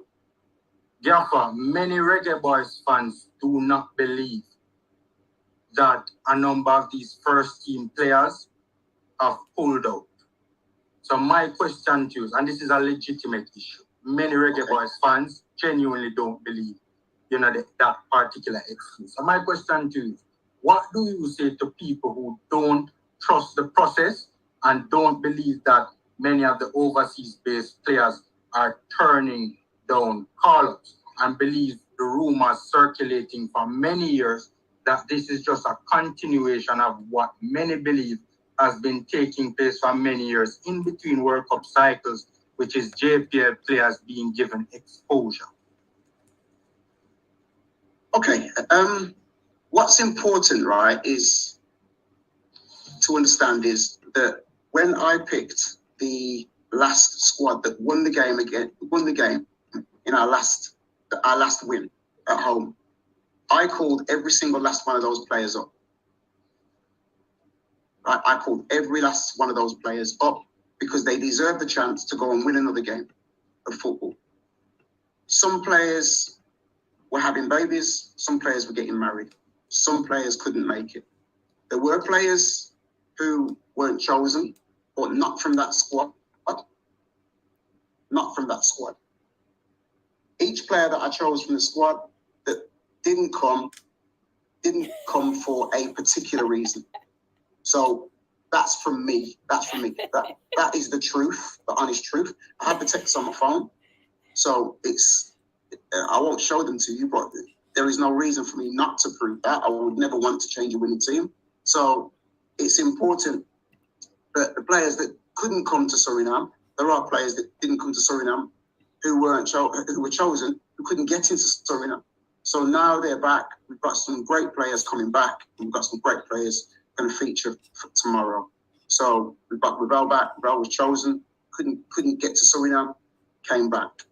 Maps couldn't get out here to make it for this time. He's got a family issue. So I could go on and on. So each time, players are selected. Good players are selected. And if they turn it down, I can't do anything about it. I've just got to move on and be positive and call other players who can make it. Thank you, Formula Sport. Good question. Let's move on to Mr. Dudley Thompson, I think this is the last question now for the coach because he does have another engagement coming up short. So Dudley, you have the last question.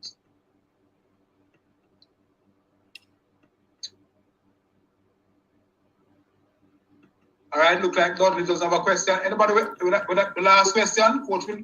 Yeah, coach. Yeah, I want to know if you have the back of the players for this one. The players, do you have the back of the players? 100%. 100%. I'd like the players to have the back of yourselves, and I'd like the players to have the back of the fans. I know that I've got the back of the players. I know that for fact. Right, I've spoken to them on the journey, on the way home. I know I've got the backing of the players, and I don't mean that in an arrogant way. I just mean that in a way that's how I feel. So it's important for us to get behind that team. And if it's one last thing I can say to you guys is, let's try and be positive as possible. Let's try and get that result tomorrow that we all want. It will make everybody feel good and better going into the Mexico game. And let's make sure that we make this place a fortress. And if you can, get yourself down to the ground, get yourself down and get your Jamaica tops on, and let's show people how we do things at the office. Right, Coach. Positive way to end. Thanks, Livingston. Thanks to everybody who joined us today. And see you at the game tomorrow. By the way, the training this evening at 6 o'clock until 7. However, you'll be at Don't think we need to hear the rest of that one there, guys. So that's the end of the press conference. Thank you to those of you who have stayed tuned with us. It's coming up to 2 hours. Can't quite believe it, but we've been on here for about almost 2 hours. 20 minutes short of shy, I should say. 20 minutes shy of. Even I'm getting a little bit tired now, guys. It's gone past 3 a.m. Just gone past 3 a.m. So I'm going to be wrapping things up relatively quickly.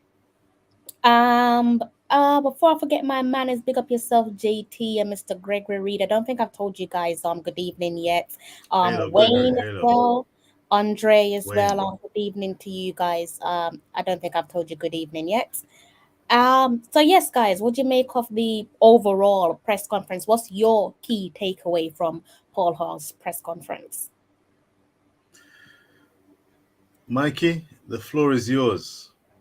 Paul Hall has been very positive, and he has to be positive because he's the coach. He's the man in charge. If he shows negative sign, the team's going to be negative.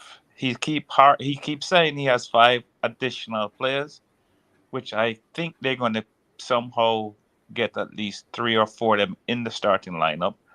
Amari Bell is going to start at left back. Ravel is going to be in the midfield.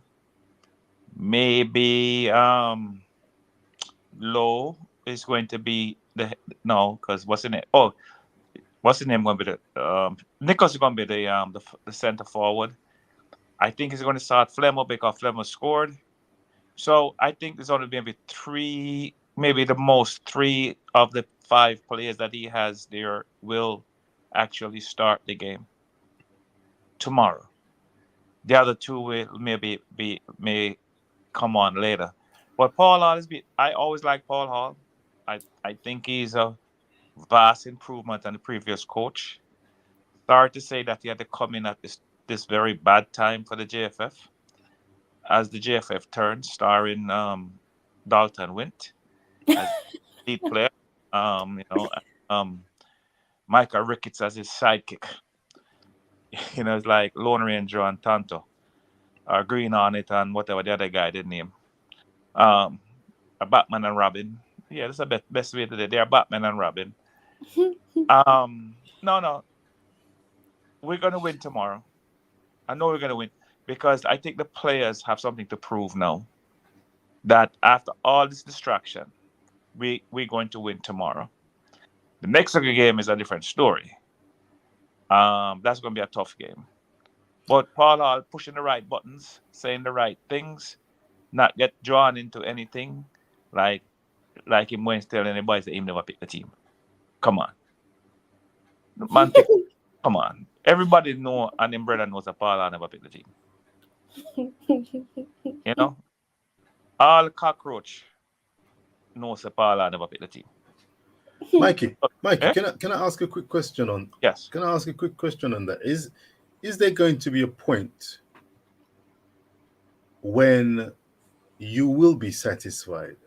Yes. Warren and others will be satisfied that Mr. Hall, for example, is, in your opinion, having listened to everything and seeing with your own eyes what a going, that he is picking the team? Yes. When they make him the permanent coach. An interim coach is like Queen Elizabeth. No power. Just a figurehead.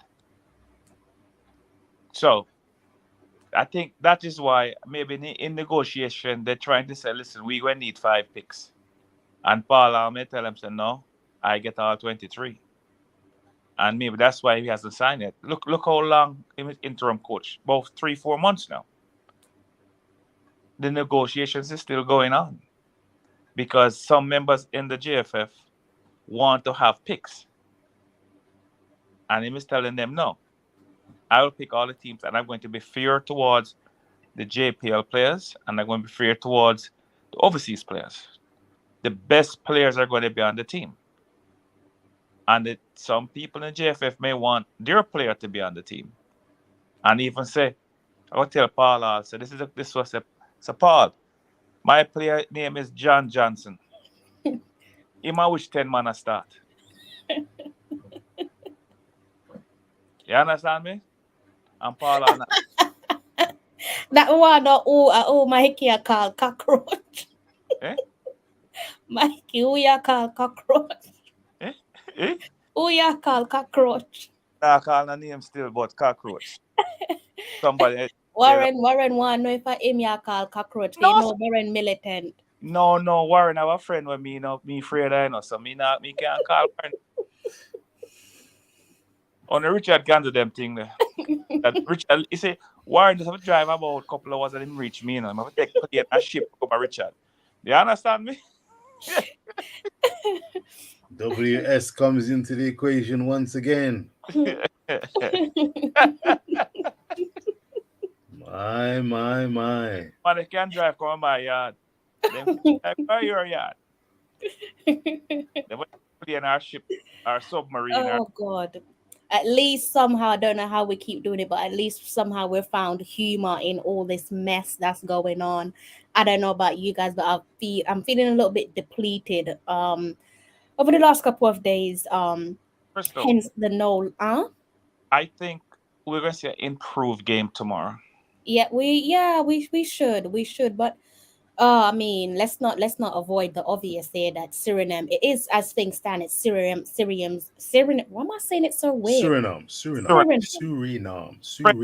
It's definitely 100% Suriname's game to lose tomorrow. It's their game to lose tomorrow.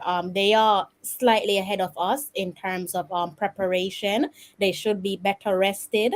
They probably have their own internal affairs going on behind the scenes, but we don't know what's going on. Definitely don't know unless we go do our own little digging.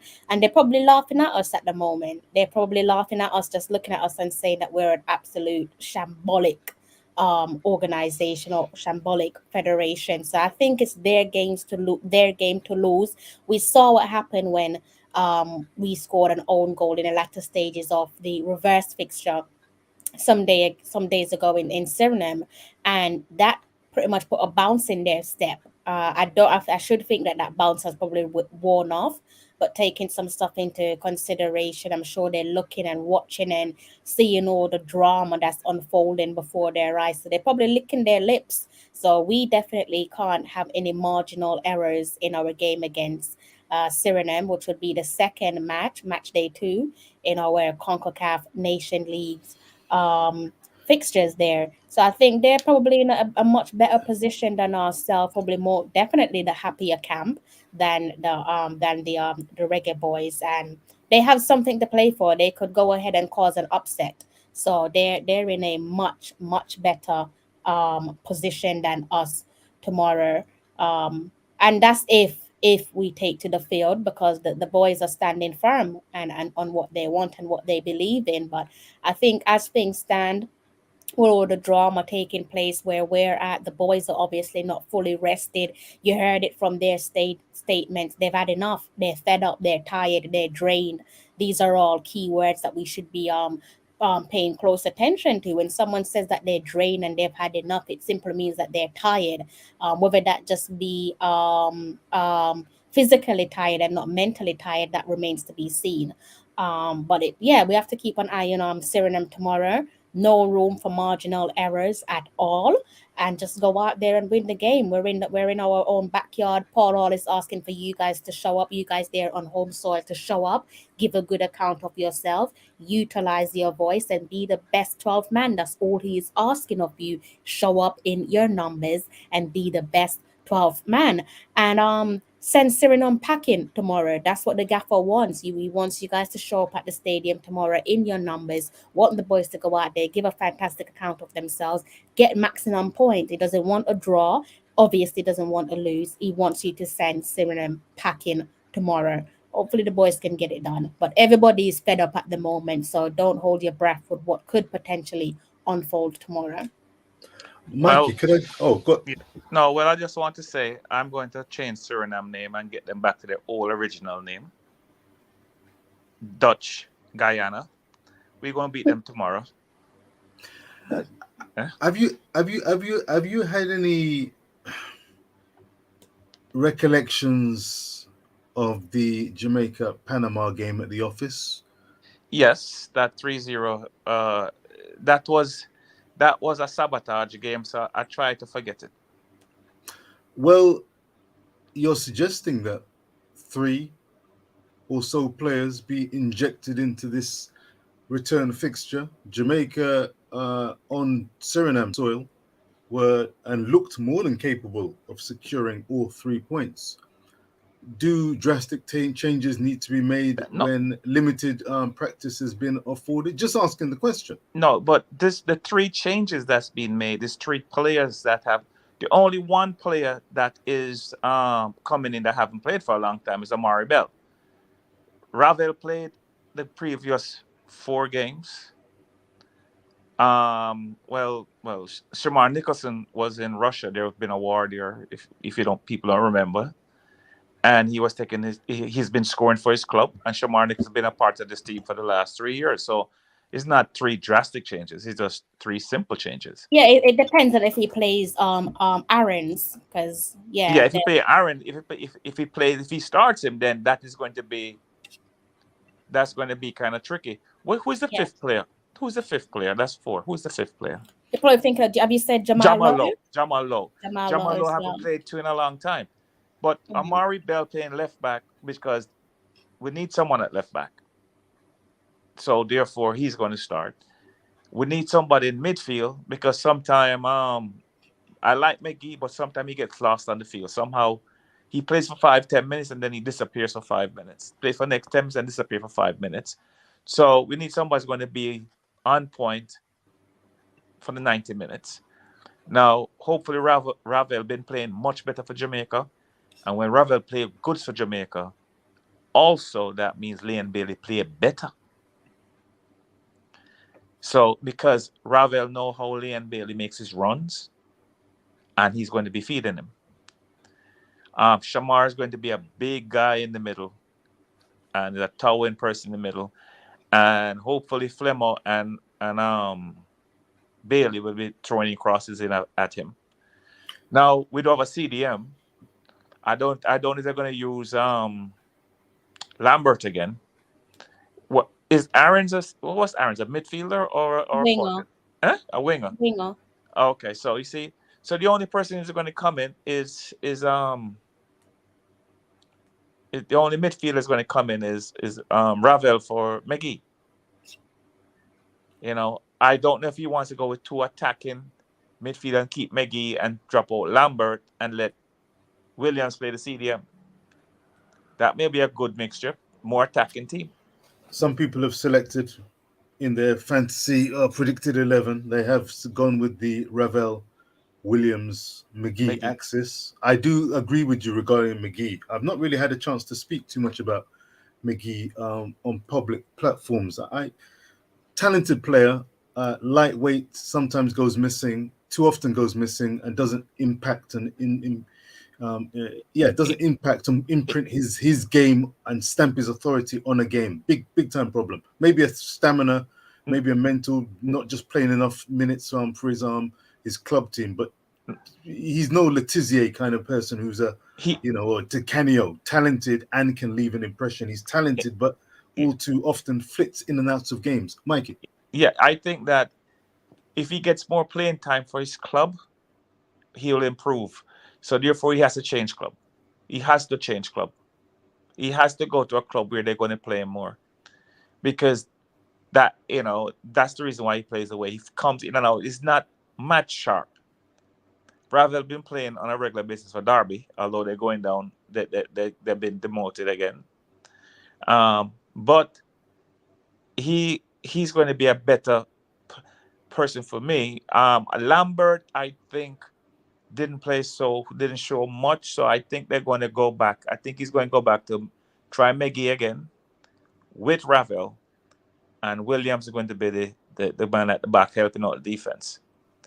So, I mean, he's been playing that now for at least 2 years for Jamaica, or a year straight for Jamaica, so he should have some experience playing that CDM and will do a good job.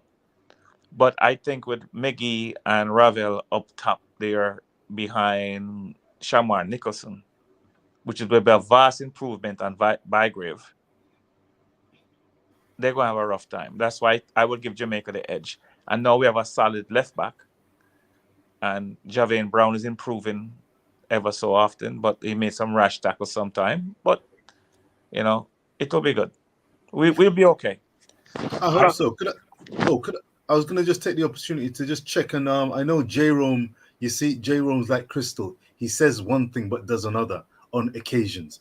Jerome 876, he said he bid us good night, Crystal. He bid us good night a few minutes ago, but I can see he's still enjoying the show. It's like if you took me to court, Mr. Ballin and Mr. Stevens, if you took me to court, I am sweeping you with the floor.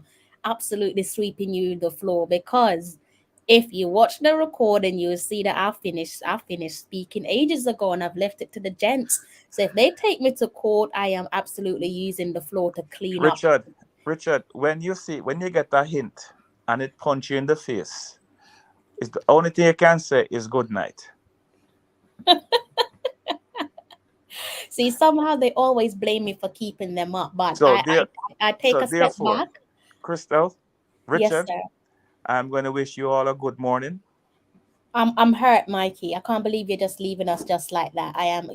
Well, From across the pond. I always say carefully with them. I always say it's better me break the heart than them break my heart. Oh, okay. There's a wise brother. There's a wise man. That's a wise word. That's a wise word. Experience enough. Warren, I don't recall seeing Greg Lee play his last game there for Morecambe. Sorry, that would have been last game of the season. I think he played the second to last game of the season there for Morecambe, but I don't recall seeing him in the last game. So could be in relation to injuries, but I'll do some further research there for you to see what's going on. But I don't recall seeing him in the last game. But I'll look and see what I can string up there for you, Warren. So, Ames, good evening. Good evening. Thank you for joining and thank you for your positivity. Hot Chili, Jerome 876. Just wanted to know, what was my question? I was going to ask you a question actually. What do you think the strongest area of the Jamaican team is, and are you looking forward? Have you been happy with the patterns of play under Paul Hall? That's what I wanted to ask you. Are you happy with the patterns of play that Paul Hall is producing? Because if Shamar Nicholson is in the team, Mikey said he's looking forward to crosses being quality crosses, hopefully being put into the box for Shamar to benefit from, though he's also quite good on the floor. But just wanted to know if you're happy with the expected quality delivery and regular delivery and service. Sometimes I wonder if it's as consistent as it could be. But yes, Mikey, what do you think? Jerome, please give us your reply. I think the only person that making quality crosses right now that I can remember is Javian Brown, because he's racking up the assists lately. coming up from his right defensive side. Leon Bill is always cutting in, so most of the time he's cutting in, so he's not crossing the ball. And Shamar and not Shamar, Flemmer does the same basic thing like Leon. They cut in, they don't really cross the ball. Not a lot. So that's where I have a little problem, I think. And I think with Omari Bell at left back, he may come down the wing and he may put some crosses in.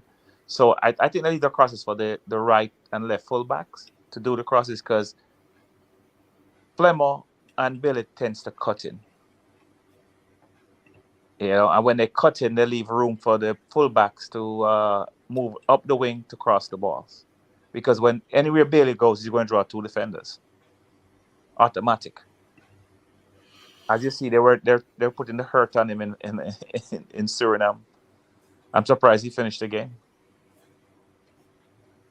Anyway, Richard, I think I said Crystal scratching her head. Crystal saying, I wonder when them man are gonna stop chatting on my bed. No, I'm thinking, because I'm not going to my bed now. I'm gonna go and do some work. I have some Richard knows the usual. I got some editing to do, so I'm not actually going to my bed right away. I've probably got maybe another 2 more hours up doing some work, and then I will get some sleep. But I'm not sleeping right away for certain. Crystal, if you were my lady, me that vex, because you have two ugly men to talk to you all night. I mean,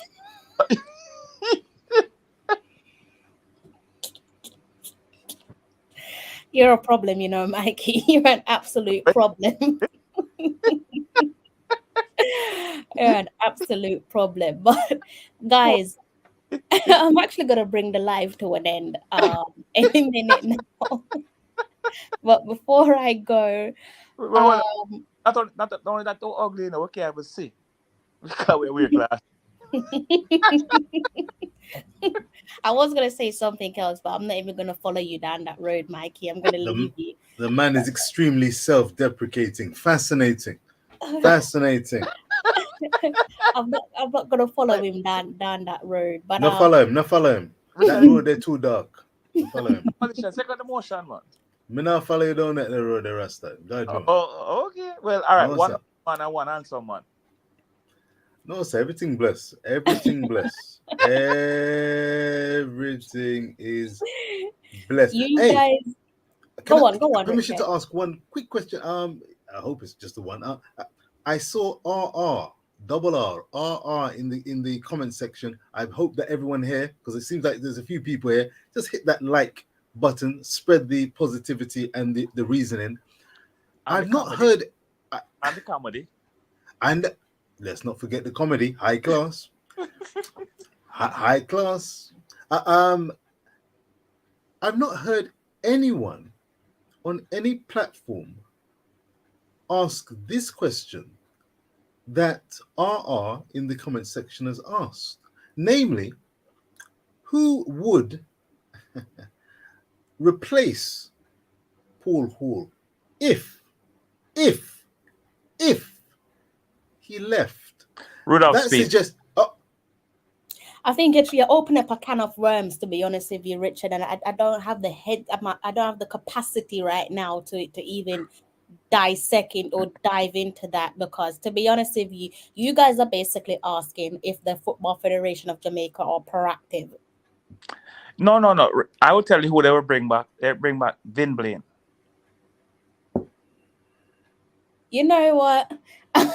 That's a good question, but I think that's probably one for a separate live stream, because to be honest with you, reason why I'm saying that is because it is quite long-winded. I don't actually think that they're looking at a potential replacement, because the Jamaica Football Federation are very accustomed to insanity. So I don't see them being proactive and looking for a alternative solution to Paul Hall, even though if it makes perfect sense that they should secure themselves. And also if Paul Hall, I don't want to even think of Paul Hall walking. How many times are people going to be walking? Every coach comes, walk. I'm so sick and tired of it. I'm tired of the pause, press play, repeat. I'm sick of it. I don't even want to dream of Paul Hall walking at this moment. Tired of it.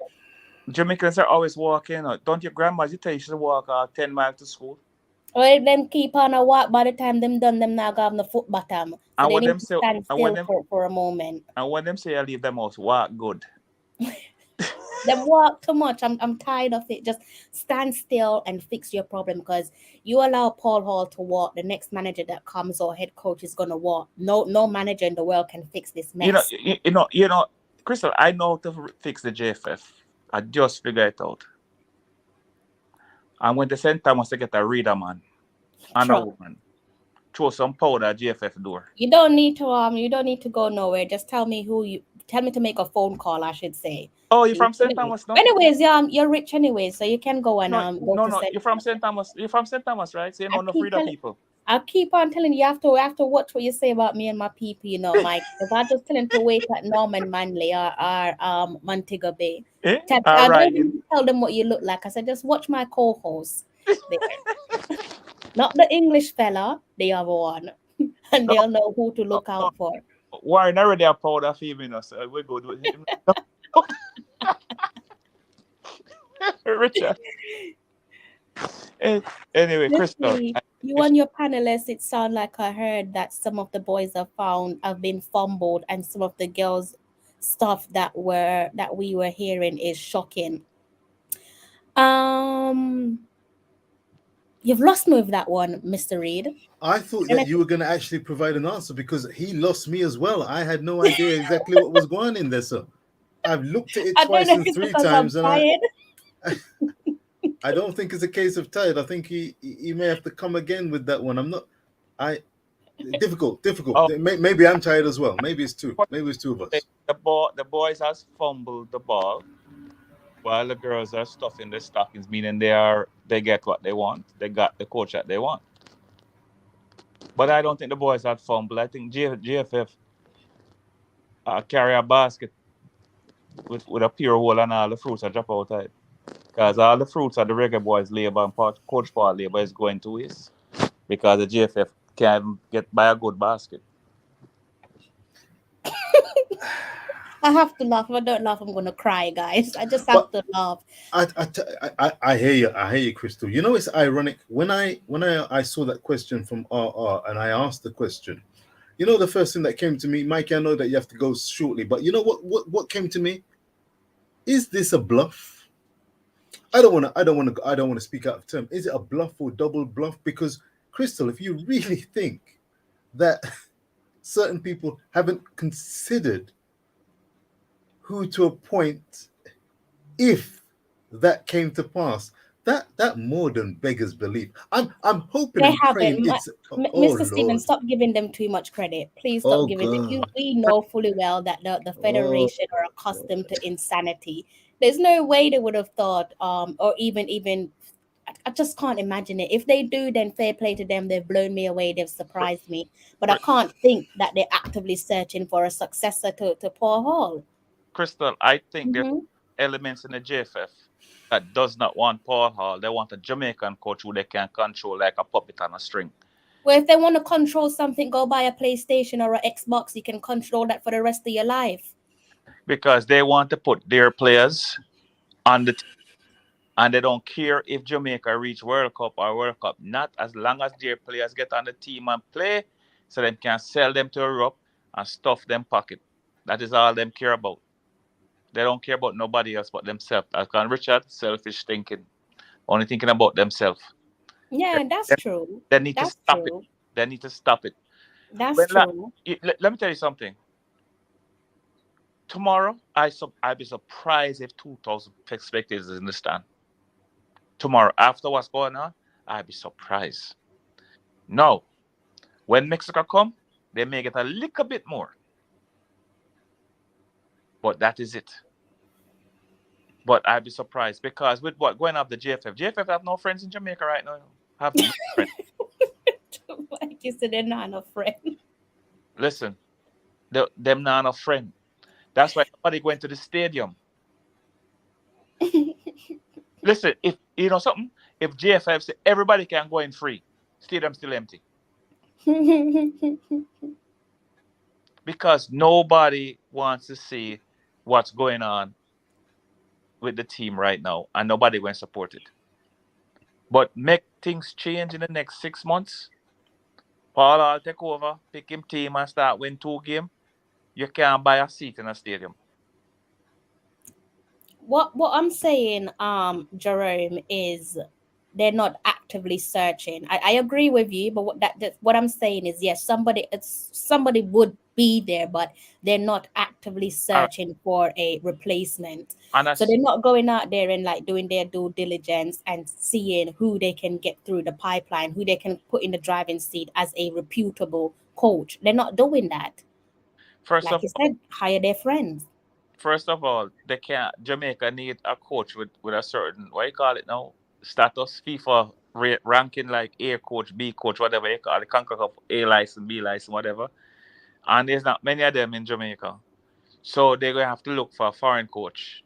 And if a foreign coach come, him not going to stay there too long, cause this foolishness for them to keep up with. Nah, him not going to deal with it. So them we hire a foreign coach, give him a nice contract, and then we walk out, and him still have to pay him off.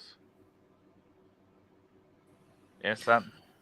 You see, the line of this conversation that we're just covering now, it's symptomatic of the deep lying issues within Jamaican football. At the JFF store, yes, and it probably goes beyond that as well. But you know, Mikey, when you say something that rolls off the tongue, JFF, team, self-interest, exposure, not the best interest of Jamaican football, not looking at the best that the diaspora has to offer. No way is a man gonna miss out on the chance for eat, need a money. It doesn't sit well. And back to that word relationship again, for those footballers who are aspiring from across the diaspora to be a part of the Reggae Boyz, to don the jersey, this is as far from a good look as it possibly can get. Props, you could say, to the players, because they've said enough is enough, because they want to be able to focus on the matter at hand for them, namely preparing, training, tactical debrief, and playing games. They are subject to poor itinerary concerns, cutting corners by way of expense, and yet on the other hand, there's money available. You never know. You can't get a straight answers from so many things and so many key players and stakeholders. It's hard. It's like extracting teeth to get a true answer. Back to that word transparency, back to that word humility, back to that word respect, back to that word effective constructive communication. Until these things are in place, it's like wood, and if there's wood and the wood is rotten, it doesn't just appear on the surface. You knock it, you tap it, looks like it's about to break. It goes deep in so many levels. It's not an easy road, and Jamaica, to my mind, has shown themselves to be still a fledgling footballing nation, relatively speaking, a fledgling footballing nation, because some of these problems and these challenges require professionalism, require effective communicators, require the best interest of all individuals. Football is a team game. Halftime TV said it. I love that. That's one of my takeaways from today's proceedings. It's a team game. Crystal, you're a team player. What have you got to say, Captain? He wants to leave. You know, say two are on a dangerous no. I'm gonna have to shuffle up the deck. The two are you dangerous. Oh, Crystal, I just want to say Yes. one before you sign off. Richard, Sir. we have America. There's no I in team.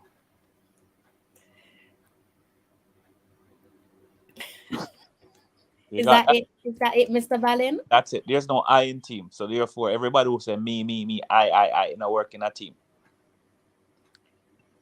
That is true. Okay. those of us here in the I only know of JT that is in London, a bit like myself, and Mr. Richard Stevens. So the game will be played at 2 a.m. um tomorrow morning. So this game against Suriname, I might as well show you guys on my screen. Again, when I go over to Google obviously only gives me my location. So if I go over to Google, it says the game will be played tomorrow at 2 a.m. Jamaica versus Suriname. So this one will be played on Tuesday for you guys. All right. And I am 6 hours ahead of you if you are in Jamaica. So do the maths. And I'm 7 hours ahead of Mikey. Mikey's in No, five. oh my sorry, is it 5 hours, Mikey? Yeah, 5 hours. Yeah. You said you're 1 hour, yeah, 5 hours. I don't know where I get some 7 hours from. Sorry, guys. Mikey's in where are you again, Mikey? New York. New York. I was thinking somewhere else. Mikey's in New York, so 5 hours ahead of you guys there in New York, and about 6 hours. Yeah, it is 6 hours ahead of you guys in Jamaica. So do the maths and be here on time tomorrow, where we're going to be doing a live watch along. We're hoping that it is a live watch along and that we have something to talk about. We will have something to talk about if that game doesn't go ahead. My Fingers crossed goodness. it does go ahead. My And we goodness. are able to just send Suriname packing with maximum 3 points in our back pocket. I saw a question here. I'm not going to ignore it before I go. Big up yourself, Prince, Mr. Liverpool. Yellow Prince. Yellow Prince. Yeah, man. Would I see you Fidela about be a respect. good fit to be president of the JFF? I like the idea, but like I've always said so many times before, it's not about Miss Marley being the president. It's about her having football people around her, genuine, sincere football people who is as pure as she is and want the best, not just for the reggae girls, but also for Jamaican football. So I Mr. like Stevenson. the idea. I Mr. like Stevenson is the best. I like the idea of having Sedela Marley as president, but like I've said so many times before, she's going to be needing football people, sincere football people, standing side by side. Who is Mr. Stevenson? He's tired. Ambassador Stevenson. Who He used that? to be an ambassador. He's he's on the CASAFA board. That's Kingston and St. Andrew Football Association. Very, very nice guy. Competent Prince, guy. you've literally Yes. reached If our he's an ambassador, he gotta be competent. I am All right at right. the Former end of the ambassador. show, Prince. I wish I could stay up longer, but honestly, it is almost 4 a.m. here, so you're And literally right at the end of the show. We're about to close off, but yeah, and I'm about to skip down to myself. I've been up Yeah, since man. 3 exactly. a.m. New York time. Yeah, Prince so Prince Dread, you know. Prince is a dread young man, you know. That man, any So other he time will speaks definitely plenty of look. sense. He's The interesting. link is Prince, there. respect. The link so is there in the comment section. It's okay. The link is there in the comment section, anyways, Prince. So on another live stream, then yes, I'm sure the guys would love to have you join us, but we are Never short of a absolutely word. tired. guys, I know Yes, you. Respect. I know the lovely Crystal and the yes, handsome sir. Richard. I am going to leave you guys. Good night, Mr. Ballin. Good night. Mikey, Good morning. I salute. Look at that gut. Wonderful. That's the rich man That's a gut. it's a Yeah, content. that's the steak. It's That's the the gut that says, yep, content look. I eat Oh steak. Listen, yes. Mikey love curry and stuff. I only eat filet mignon, you know. I don't eat no oxtail and them things Or that too much bone. sardine, excuse you. I'm not eat sardine. I eat no, not tin. Bully beef. That's not your type of food. No. I eat Bully beef. I eat Oh salmon. God, yeah, make me hungry now, Crystal. You know, And where I you gonna eat bring and me I bully eat beef? and I eat king scripts. Okay. Bully beef. Hey, no make Warren see me mouth. No, you know, make me come off a camera. Bully beef. What you call out bully beef? Richard, Jeez, and I police eat want to king. find a piece of hard old bread and Richard, I eat king scripts.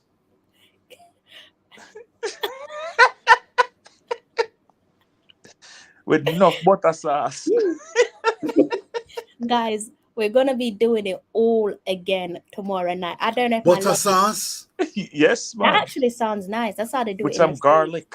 Make we reason, Mikey. Garlic butter Make we sauce, reason eh? next time, yes, sir. Make we reason. I like the sound of that butter. When I that say butter Crystal, you know, garlic when I come to England, I say Crystal, I make her some king scripts in garlic butter sauce. I like that. I look forward to meeting you in person, Mikey. Guys, I'm not holding my breath. Apparently, I'm supposed to be meeting Richard this month, but I'm Don't not. go there. Don't go there, Crystal. Don't go there, Crystal. Apparently, we're supposed to be having Brazilian for brunch. I'm not holding my breath. Crystal, and I have a apparently, we're question to supposed to ask be you. having cake. Not I have a holding question my to breath. ask you, Crystal. Yes, sir. Yes, sir. This is the answer. I want to know must hold your breath. Is Richard Jamaican? He is, but that's why I'm not holding my breath. No, hold your breath then. Can't trust them. Can't trust the Jamaican. Can't trust them. There's something JFF-y about Mr. Richard Stevenson. Yes. He be hanging around the YouTube channels too much, rubbing off on him. Probably working secretly for them and we don't even know. Yeah, man. What name? JIA, Jamaica Intelligence Agency. JIA Stevens. GI6. So all these nights when he's pretending to sleep, Mr. Dropsy, he's actually feeding back to the JFF. Yes. When him go off here, say, you hear what Crystal say? You hear what Crystal say? And come back on. Richard, my brethren, see you tomorrow night. Jamaica, one love, and we're going to win tomorrow. Yes, guys, in the comment section. The country need it, and we need it. Yeah, 100%. 100%. So, guys, we're supporting you. We want you to win. We need you to win, and you have to win. You understand me? I'm going to go make myself some Blue Mountain coffee in a bit. You hear what I said, guys? I like to show off when I have my fine things from home. And then you call me rich. You this ain't no Nescafe. This is Blue Mountain coffee. You know what I'm going to do? I'm going outside. I'll cut some mint and make some mint tea. Yeah, but I have my lime leaf tea, Mr. Ballin. What you want to say? So your little foreign mint isn't better than my lime leaf that comes straight from St. Thomas or from a granite lime leaf tree in our backyard. When I come to your place, I drink no tea from St. Thomas, man. I tell you that right now. Oh God! Listen, hey, them dopey and kind of us dead and cold fat spin round. When me go St. Thomas, powder business. Me not eat, not drink, not St. Thomas. Carry my own thing, sitting them. You know, I have some people from St. Thomas in my comment section, Mikey. Eh? You know, I have some people from St. Thomas in my comment section, so be careful you don't upset them, you know. Listen, when I go to St. Thomas, I carry my own sitting business.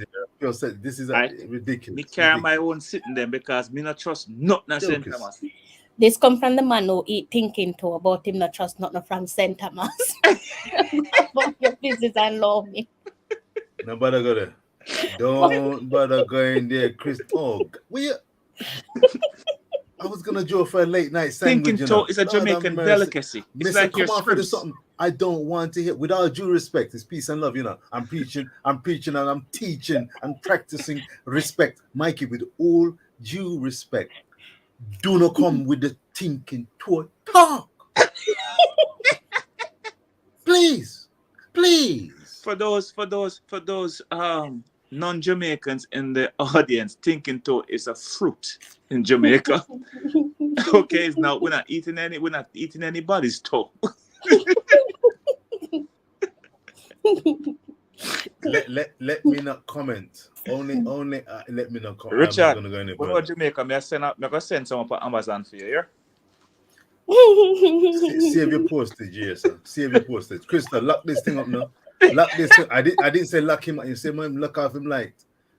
Lock this thing off when you're ready, yeah, Crystal. This man depend movements. In the room, watch him here, Joe. Watch him. Guys, there in the comment section. Bye, Mikey. Good night. Sleep tight. Yeah, okay. Guidance, Mikey. Yeah, all right, Richard. Yeah, man. Guys, there in the comment section, thank you so much for tuning into myself, my lovely co-host, Mr. Richard Stevens and Mr. Mikey Ballin. We could not have done this live stream without you. We've been streaming for almost 2 hours and 30 minutes, but unfortunately, it's quite late here in London. It's actually early morning for us, 3:45 in the morning. myself have work, and so does Richard Stevens. And we're also going to be back here in less than 24 hours time to watch the reverse leg of Jamaica versus Suriname in the Subject to Concacaf. confirmation, of course. Subject to confirmation. I in can't the, say that. I can't say I'm 100% sure the game's going to go on. So in subject to confirmation, we'll be in the here. Concacaf Nations League, people. And in case you're looking at the headline pretty much reads for itself. Reggae Boyz coach Paul Hall calls for professionalism. Like I said, depending on what God takes place tomorrow, we're going to be here. I should say I'm going to be here. So we're going to be giving you either a watch along or some form of watch along. Not sure how that's going to look. That's not sure if it's going to be about the game. Not sure if it's going to be just us sharing our opinions on the tug of war between the JFF hierarchy, Dalton Wynn, that's the general secretary, and the Reggae Boyz, the senior Reggae Boyz, that's the men's team of the Jamaica football national team. Plenty going on. I'm pretty sure that we've touched on quite a few things. And take care. I hope you enjoy the rest of your evening. You guys there in the comment section if you're driving home. I'm not sure why you're paying attention to us. Don't do that. Don't lose focus. Keep your eyes on the road if you are driving. Um, get home safe. Myself and Richard, we're absolutely shattered, and well, I say I'm speaking for myself. I can't speak for Richard. I will be back here tomorrow, giving you guys another live watch along. If I don't see you between now and tomorrow or the rest of the week, enjoy the rest of your week and have a lovely weekend when it comes. If you're new to the platform, kindly go ahead and hit that subscribe button. And if you haven't done so already, do go ahead and hit that like button. It's been an absolute pleasure sitting here with you guys. And unfortunately, it's all come to an end. So I'm just going to have to love you and leave you.